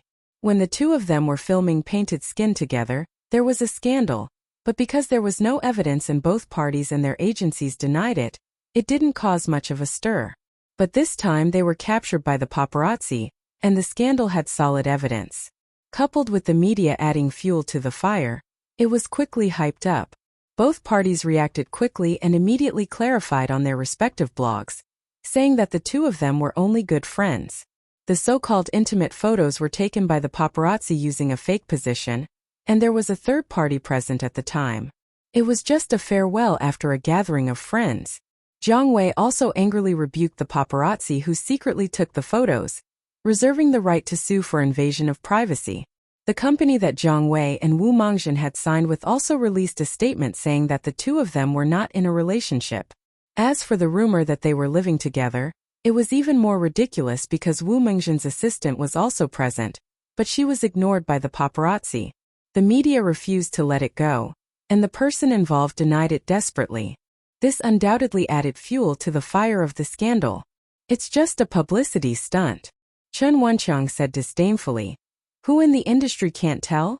Both sides are creating hype, and both Star Arts Entertainment and Huaguan Pictures are throwing money into it. Otherwise, do they really think that the media is so bored and has no other news to catch? That night, Lu Chun and Chen Wenqiang were invited by Zhou Yi to attend a banquet to discuss the publicity and screening of A Chinese Ghost Story. It could be considered a meeting between the two partners. Zhou Yi was there in person, Nie Mingzhu was there as well, and there were also two senior executives of Jiayang Pictures. After 3 rounds of drinking, everyone's topic shifted to their opponent, Painted Skin. Naturally, they also talked about Jiang Wei and Wu Mengzhen's scandal. Chen Wenqiang scoffed at this. The premiere of Painted Skin is the day after tomorrow. They chose a good time. As the strongest opponent of A Chinese Ghost Story, Painted Skin was scheduled to premiere on February 12th and officially be released on February 14th. It would be strange if there was nothing fishy about the scandal between the male and female protagonists suddenly being exposed at this time. In fact, it was nothing new for stars and artists to use scandals to hype up the movies or TV series they starred in. Could even be said to be an old trick. Most of the so-called scandals were manipulated by the companies that the stars signed with. But because this method was simple, crude, effective, and low in cost, even if there were any negative effects, it could at least attract a lot of attention. Therefore, it was played over and over again. Especially now that the publicity for Painted Skin was at its peak. It was normal for Star Arts Entertainment and Huaguan Pictures to make such a move. It was nothing more than to dominate the public's attention and make Painted Skin a big hit when it was screened in Xiangjiang. Then they could ensure their own advantages in the subsequent competition. The business world was like a battlefield. Not to mention sensationalizing scandals, some artists and companies would do a lot of things in order to promote themselves. Chen Wenqiang had been in the entertainment industry for so many years, so he had seen it all. Of course, because it was his opponent, he was definitely very unhappy. Why don't we also do some targeted publicity? Zhang Yifan, the general manager of Jiayang Pictures, said as he looked at his boss, Zhou Yi. As expected, Zhou Yi looked interested. What do you mean? Zhang Yifan suddenly became a lot bolder. He said with confidence, they can create scandals, but so can we. I think Mr. Lu Chan and Miss Nia are more valuable. Of course, we can be more subtle about it. There's no need. Zhang Yifan's solution was actually very simple. It was like fighting fire with fire. Let Lu Chan and Nie Mingzhu also create some scandals. With their relationship with Chen Feier, they could definitely divert the public's attention in an instant and make their opponents suffer in silence. In terms of fame and strength, how could Jiang Wei and Wu Mengzhen compare with Lu Chan and Chen Feier? Nie Mingzhu was also very popular on the internet. It didn't take much effort to create scandals to achieve excellent results. However, his suggestion was flatly rejected by Lu Chan. There's no need. We don't need to follow in the footsteps of our opponents. The success or failure of a movie ultimately depends on its quality. I have confidence in A Chinese Ghost Story. Of course, Lu Chan knew the benefits of creating scandals. It saved time and effort and produced quick results. However, he hated this kind of method from the bottom of his heart, not to mention that it involved Chen Feier. Therefore, he didn't even consider it. If Zhang Yifan wasn't Zhou Yi's man, Lu Chan would have fallen out with him. What kind of lousy idea was this? Zhang Yifan couldn't help but look a little embarrassed after being rejected so bluntly by Lu Chan. However, Zhou Yi smiled and said, "That's right. We still need to rely on our strength. Let them do it. The one who laughs last will be the winner." Zhou Yi supported Lu Chan not only because Lu Chan was strong enough, but also because the girl sitting next to him, Nie Mingzhu, would never agree. He thought for a moment and said, "I'll think of a way to invite more friends to the premiere on the 18th. The premiere of The Painted Skin was on the 12th and the official release of A Chinese Ghost Story was on the 18th and the official release of A Chinese Ghost Story was on the 21st. Although they avoided a face-to-face confrontation on the same day, the competition between the two sides would not weaken because of this. The day of the victory was also getting closer and closer. Chapter 545. February 12th, 2017's Valentine's Day was still 2 days away. Valentine's Day originated from the West. The people of Xiangjiang who had experienced the colonial era also regarded Valentine's Day as an important festival, especially for many young men and women. This day was even more important than the Spring Festival. Sending flowers and chocolates, dating for dinner and a movie, then hanging out in a bar until late at night, and finally getting a room in a hotel to be romantic until the early morning had become the standard routine for many people to celebrate Valentine's Day. Of course, the consumption power brought by this was incomparably strong. Big and small cinemas in Xiangjiang were often prepared in advance to welcome a full flow of customers. Therefore, Valentine's Day was undoubtedly the hot peak period of the new year. Many powerful and ambitious new films often chose to be released at this time to push up their first day and first week box office. On February 14th, it was estimated that there would be 7 new films released in 129 cinemas in Xiangjiang. Plus the films released before and after the new year, the competition was extremely fierce. Everyone was staring at this fat cake. Without the strong competition from Hollywood blockbusters, The Painted Skin was undoubtedly the one that attracted the most attention out of the 7 new films. The stills and trailers that were released in the early stages were also recognized by film critics and many audiences. Coupled with the indiscriminate bombardment of media advertisements, it brought about a high level of anticipation in the market. Rewrite the story of strange stories from a Chinese studio, create a first-class Chinese fantasy blockbuster, and conquer the audience with the best special effects. This was the advertising slogan of The Painted Skin. On the evening of February 12th, Huaguan Pictures and Star Art Entertainment held a grand world premiere of The Painted Skin at the Oriental Hollywood Theater. The predecessor of the Oriental Hollywood Theater was Dongzhou Cinema. It was one of the earliest cinemas in Xiangjiang. Its history could be traced back to the beginning of the last century. It had a history of more than 100 years, and it could be said to be a household name in Xiangjiang. Located in the prime area of Central, the Oriental Hollywood Theater had been renovated and expanded 3 times. Now it was also the largest cinema in Xiangjiang, with 19 independent broadcast halls, including a hall that could accommodate thousands of audiences. Because of its seniority, high reputation and large scale, Xiangjiang and even some Hollywood blockbusters chose the Oriental Hollywood Theater as the venue for the premiere. Huaguan Pictures held the premiere of The Painted Skin in the Oriental Hollywood Theater, undoubtedly showing its ambition. Just after 7 p.m., the small open-air square in front of the Oriental Hollywood Theater was already surrounded by a large number of media reporters and onlookers. Of course, there were many celebrity fans holding up placards. A long red carpet was laid from the street in front of the square to the entrance of the theater. There was a signature wall, a flower arch, and a media interview area. People who didn't know better would think that there was a grand prize ceremony being held here. However, the number of celebrities that appeared on the red carpet tonight was incomparable to some award ceremonies. This could be seen from the cheers of the fans in the stadium and the flashes of the cameras. Annie, Zhang Meiyun, Gu Qing.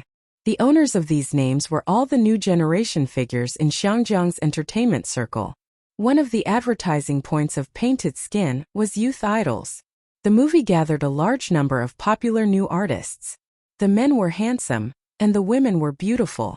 They had also released the news on their respective blogs early, so a large number of fans came to the scene to support them, making the atmosphere of the premiere very lively.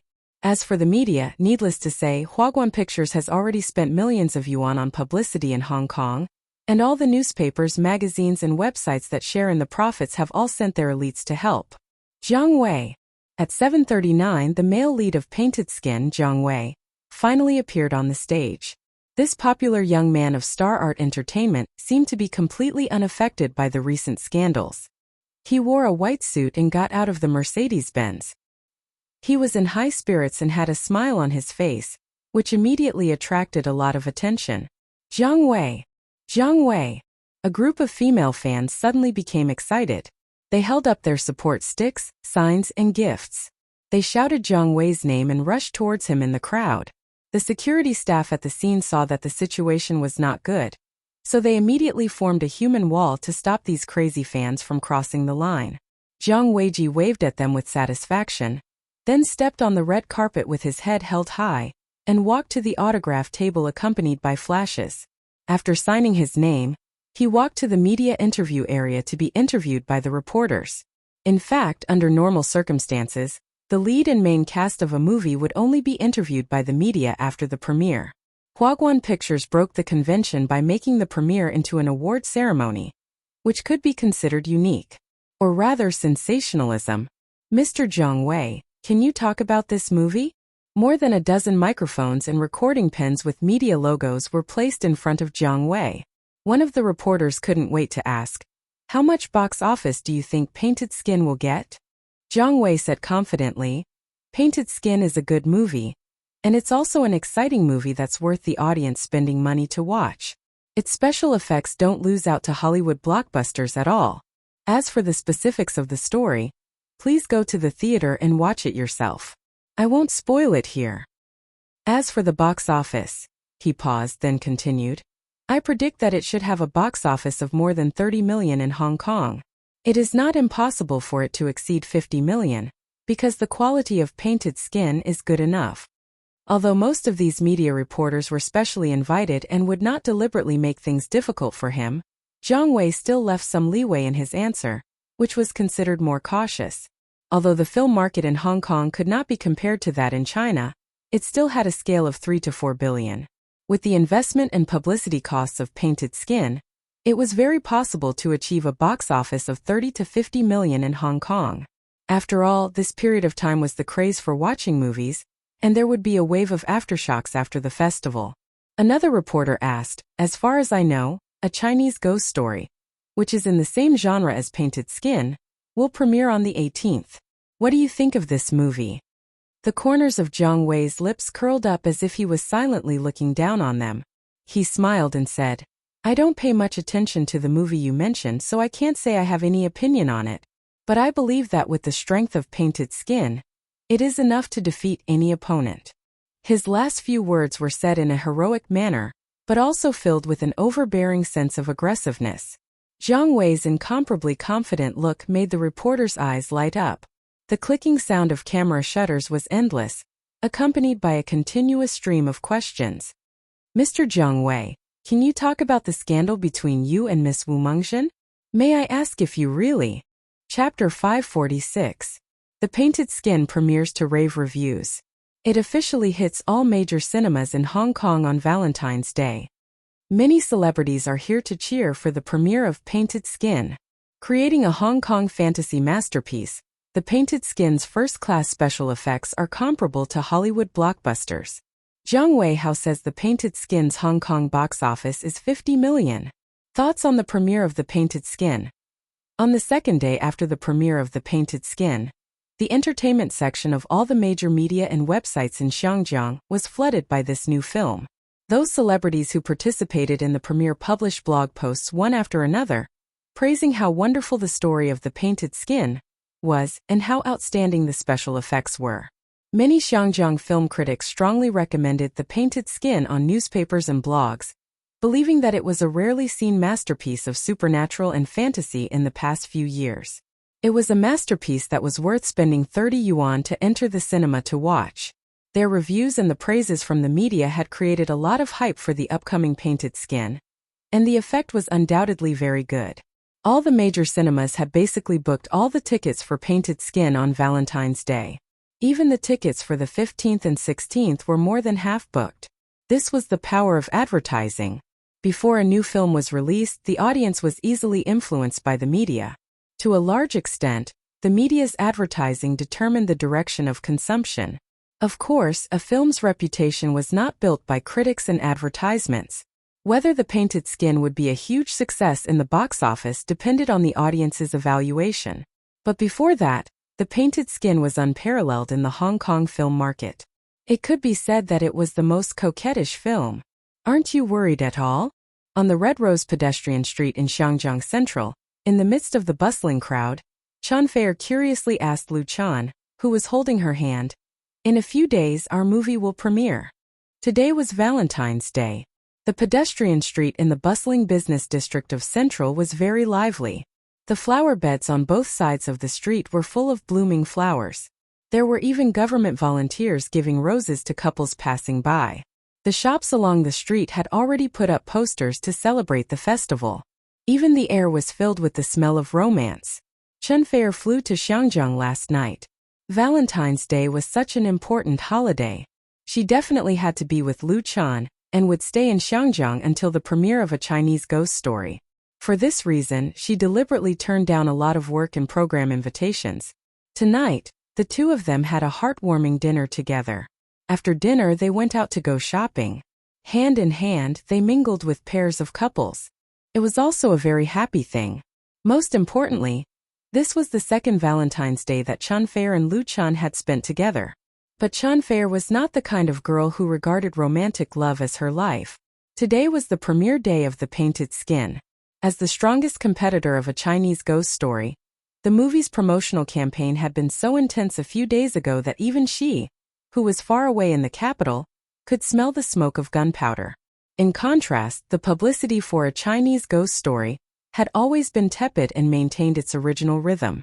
This inevitably made Chen Fei feel a little worried.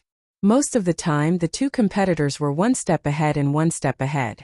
At least for now, The Painted Skin, which had the advantage of being the first, had left a Chinese ghost story far behind. Whether The Painted Skin, which was about to premiere in a few days, could catch up with its opponent's footsteps naturally became her concern. Lu Chan smiled and said, "I'm not worried because I know it's useless to worry. Besides, today is Valentine's Day. Are you really going to talk to me about work?" Chen Fei rolled her eyes at him. "I'm just concerned about you." Although the success or failure of a movie did not have much of an impact on Lu Chen financially, even if he lost all the tens of millions of yuan he had invested, it would not be to the extent of hurting him. However, A Chinese Ghost Story was Lu Chen's first movie, and it was also competing with The Painted Skin. If it failed miserably at the box office or even did not get support, it would be a big blow to his reputation and career. Some people in the industry said that Lu Chen was too egotistical. Singing did not mean that he could act in TV, and acting in TV did not prove his strength in movies. It was not easy to walk the road of being a triple star. If a Chinese ghost story failed, it would undoubtedly give these people a reason to ridicule him. Not to mention Huaguan Pictures, who was now like a mortal enemy, who knew how they would laugh at him. Lu Chen held her hand and said, "I know you treat me the best." Although their relationship had reached the most intimate level, at this moment, Lu Chen's gentleness still made Chen Fei feel shy and sweet. The two of them stood on the street hand in hand. There was an endless stream of people coming and going, but it was as if the whole world only existed for the two of them. Everything else was just the background. "Sir, your girlfriend is so beautiful. Why don't you buy her a bouquet of roses?" At this moment, a little girl carrying a flower basket stumbled over and tried to sell her rose bouquet to Lu Chen. How can one be enough? There were roses everywhere on the Red Rose pedestrian street, and there were also free roses. Therefore, the little girl's business was quite bad. There were more than a dozen bouquets in the basket, but no one was interested. Chen Fei had a free rose in her hand. However, the little girl did not give up. She blinked her big watery eyes and looked at Lu Chen pitifully. This kind of trick was often useless to couples who were used to seeing little girls selling flowers. Lu Chen was not a fool, but he still asked, "How much is a bouquet?" The little girl quickly said, 100 yuan. There are 12 flowers in a bouquet. They were just picked this morning. They are very fresh. Lu Chen counted the bouquets in her basket, took out the money and said, "I want all 11 bouquets of flowers here." The little girl was overjoyed. She bowed and said, "Thank you, sir, thank you." She directly gave the roses and the basket to Lu Chen, and then happily disappeared into the crowd. Lu Chen carried a basket of roses and said to Chen Fei with a smile, "I don't remember giving you many roses. I'll make it up to you today." Since the two of them had been dating, Lu Chen had not given many roses to Chen Fei. Chen Fei glanced at him coquettishly and said, "You just realized?" Although she said that, she still happily took a large bouquet of roses from Lu Chen's hand.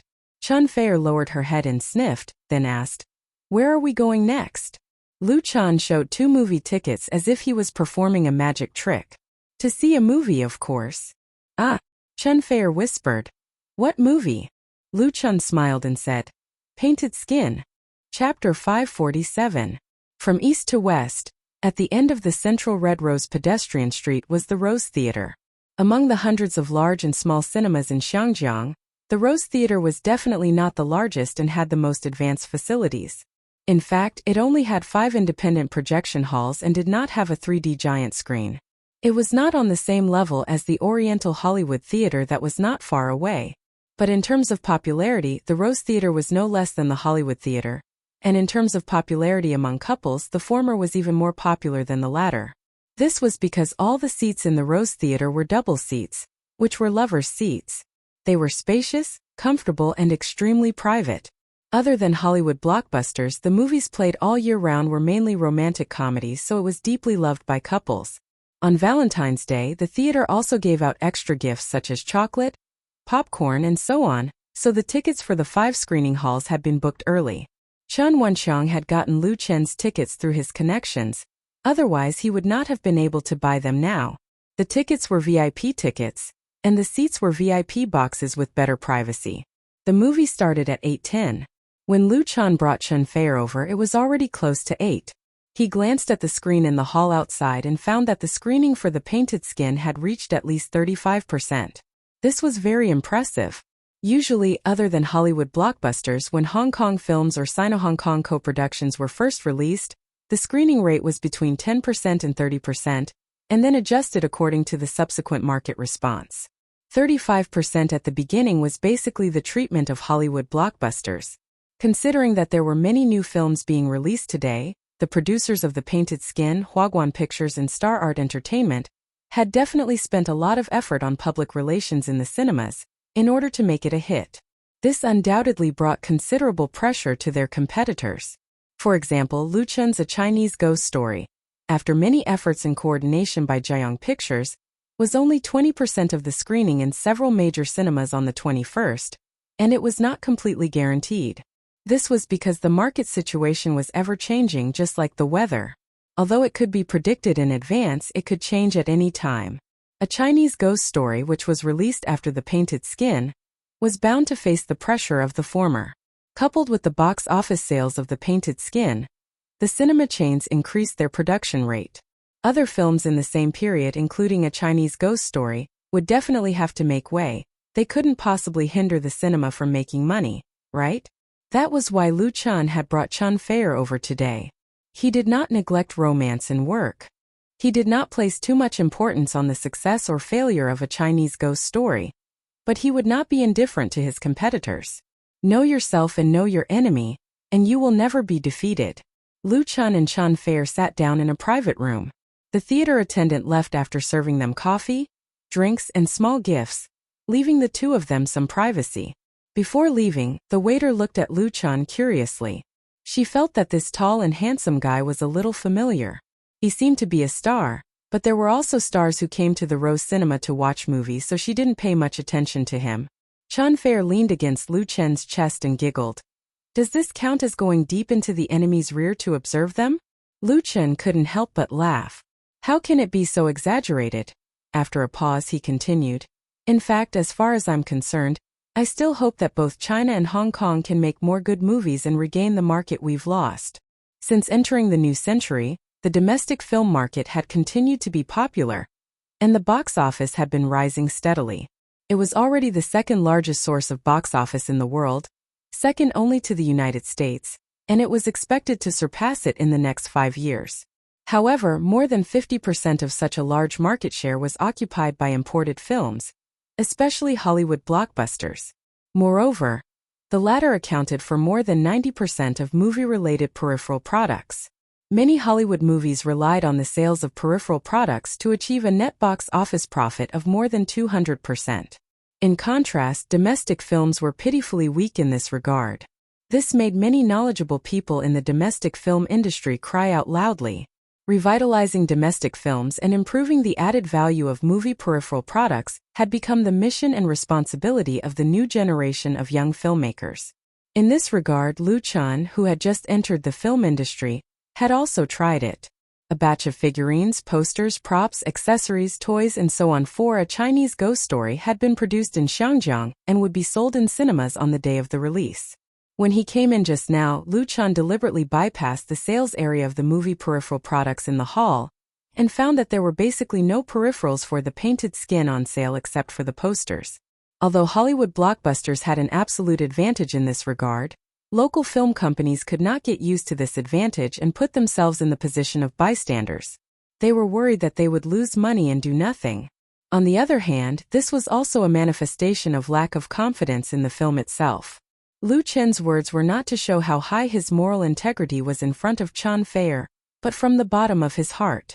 The more he integrated into the film industry, the more he felt. Chen Feier held his hand, and her bright eyes flashed. What she likes is precisely this kind of Lu Chen. The atmosphere in the private room quietly became warm and sweet, and then the movie began. Chen Feier adjusted her sitting posture and leaned comfortably into Lu Chen's arms. Lu Chen hugged her waist, and the two began to quietly enjoy the painted skin, produced by Huaguan Pictures and Star Art Entertainment. After the 110-minute movie, it was already 10 p.m. Chen Feier stretched and yawned cutely, looking a little sleepy. She turned her head and kissed Lu Chen's face, saying, "It's over. Let's go back." Lu Chen nodded and asked, "How do you feel?" Chen Feier, hee. Perhaps she felt that such a response was too simple, so she added, "The special effects are not bad."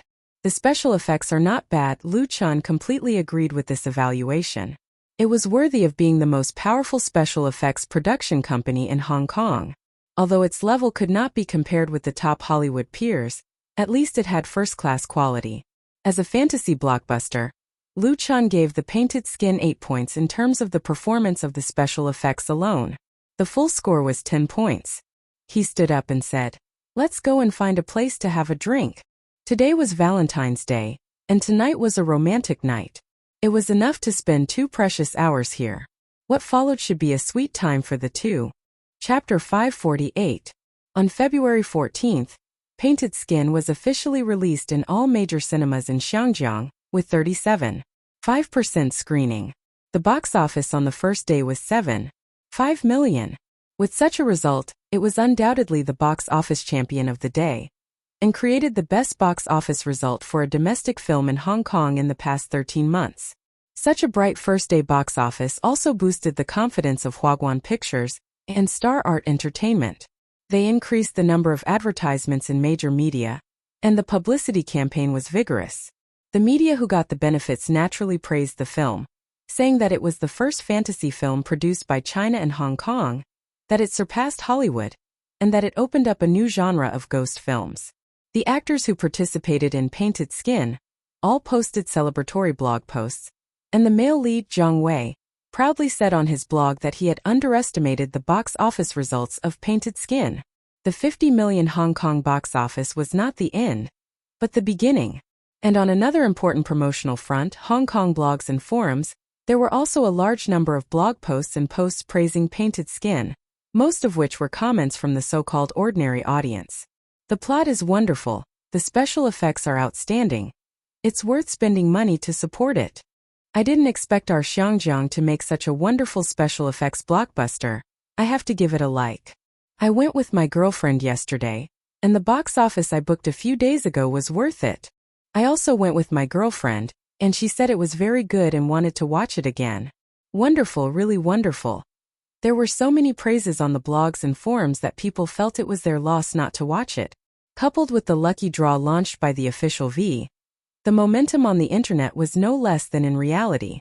But unlike newspapers and magazines where readers could only passively accept, in the infinite and free world of the internet, not everyone could be bought over or fooled. Voices of opposition appeared much faster than expected. I watched Painted Skin yesterday. I can only say that the 35 yuan was thrown into the water. The special effects of Painted Skin are really good, but the plot is terrible, and the story logic is messed up. Terrible. I'm not exaggerating, I left with my girlfriend halfway through, it was not interesting. Painted Skin is really not that good. It's not as good as the media made it out to be. It's only the special effects that pass. I said I was very disappointed after watching it. Is this the Ghost and Ghost film that they invested 100 to 200 million yuan in? The story is so melodramatic. The voices of opposition first appeared on the Hong Kong forum. The film and television section was one of the most active sections of the Hong Kong forum. There were hundreds of thousands of active registered members. Most of them were young people who loved movies and TV shows. The Hong Kong forum was undoubtedly the best place to get the audience's feedback for a newly released movie. After filtering out the fake PR and marketing accounts, the comments of the forum members were often meaningful and could truly reflect the feelings of the young audience. Of course, in such an important area of public opinion, there was no lack of publicity from public marketing companies. However, although there were many IDs praising Painted Skin, they could not suppress the voices of opposition. Most importantly, most of the positive comments came from the forum's Smurfs or marketing accounts, while the negative comments were mainly from senior members. Anyone who had been on the forum for a few days would know which one was more trustworthy. And these voices were quickly fed back to the blog, triggering more discussions. Hence, on the internet, the comments on Painted Skin were polarized. There were many good and bad comments, and the two sides could not come to an agreement, leaving the audience at a loss for what to do. At 9 o'clock on the 15th, a famous Xinjiang film critic, Wang Dong, posted a film review on his blog. The main character of this post was Painted Skin. Excellent special effects could not cover up the extremely pale plot. The messy story made this movie a disaster, so much so that a few people in the same hall as me left early. The special effects of Painted Skin are not so good that people can ignore these shortcomings. Although the media has hyped this movie to be comparable to a Hollywood blockbuster, it is still not a classic blockbuster after all. It is just an imitation. The director tried to adapt the original horror story into a poignant love story, mixing too many things into it. Most of the actors are young and beautiful, but their acting skills are not good. When I walked into the theater with hope in my hand holding the movie ticket, what I got was disappointment. Xinjiang's film critics emerged in large numbers after Xinjiang's movies entered the golden age. At that time, they were very influential in the media. But since entering the internet era, where everyone could become a film critic and publish articles on the internet, film critics had been declining day by day. Most of the remaining film critics had become the mouthpieces of public relations and marketing companies. The difference between them and online pushers was getting smaller and smaller, and they were becoming more and more immoral. But there were still film critics with a conscience, and Wang Dong was undoubtedly one of them. He was a famous writer in Xinjiang's literary world, but he had always been paying attention to the development of Xinjiang's movies and wrote film review articles for many newspapers and magazines. Different from those marketing film critics who sold articles for a living, Wang Dong never took money from public relations companies when he wrote film reviews. Therefore, his film reviews were relatively more fair and just, and thus he had a high influence among many Xinjiang audiences. Especially many Xinjiang people in their 30s and 40s, they liked to read his film review articles.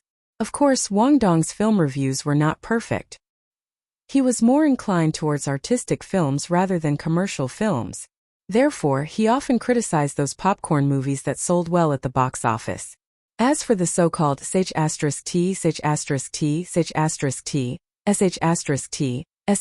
sh*t, and Laughing Family Happy movies produced in Hong Kong, they were criticized by Wang Dong to be worthless. This also caused him to become a figure that was not very popular in Hong Kong's film industry. But even if he was hated and despised by others, Wang Dong never changed his film review style. The producers of those praised movies would be complacent because of the free good reviews, but the producers of The Painted Skin, Huaguan Pictures and Star Art Entertainment, would definitely be very unhappy. The first to open fire was the male lead of The Painted Skin, Zhang Wei. He directly scolded Wang Dong's film review on his blog, saying that he took someone else's money to slander The Painted Skin. His words were very fierce. Although Zhang Wei quickly deleted his blog post, his criticism of Wang Dong still caused an uproar on the internet, and also made The Painted Skin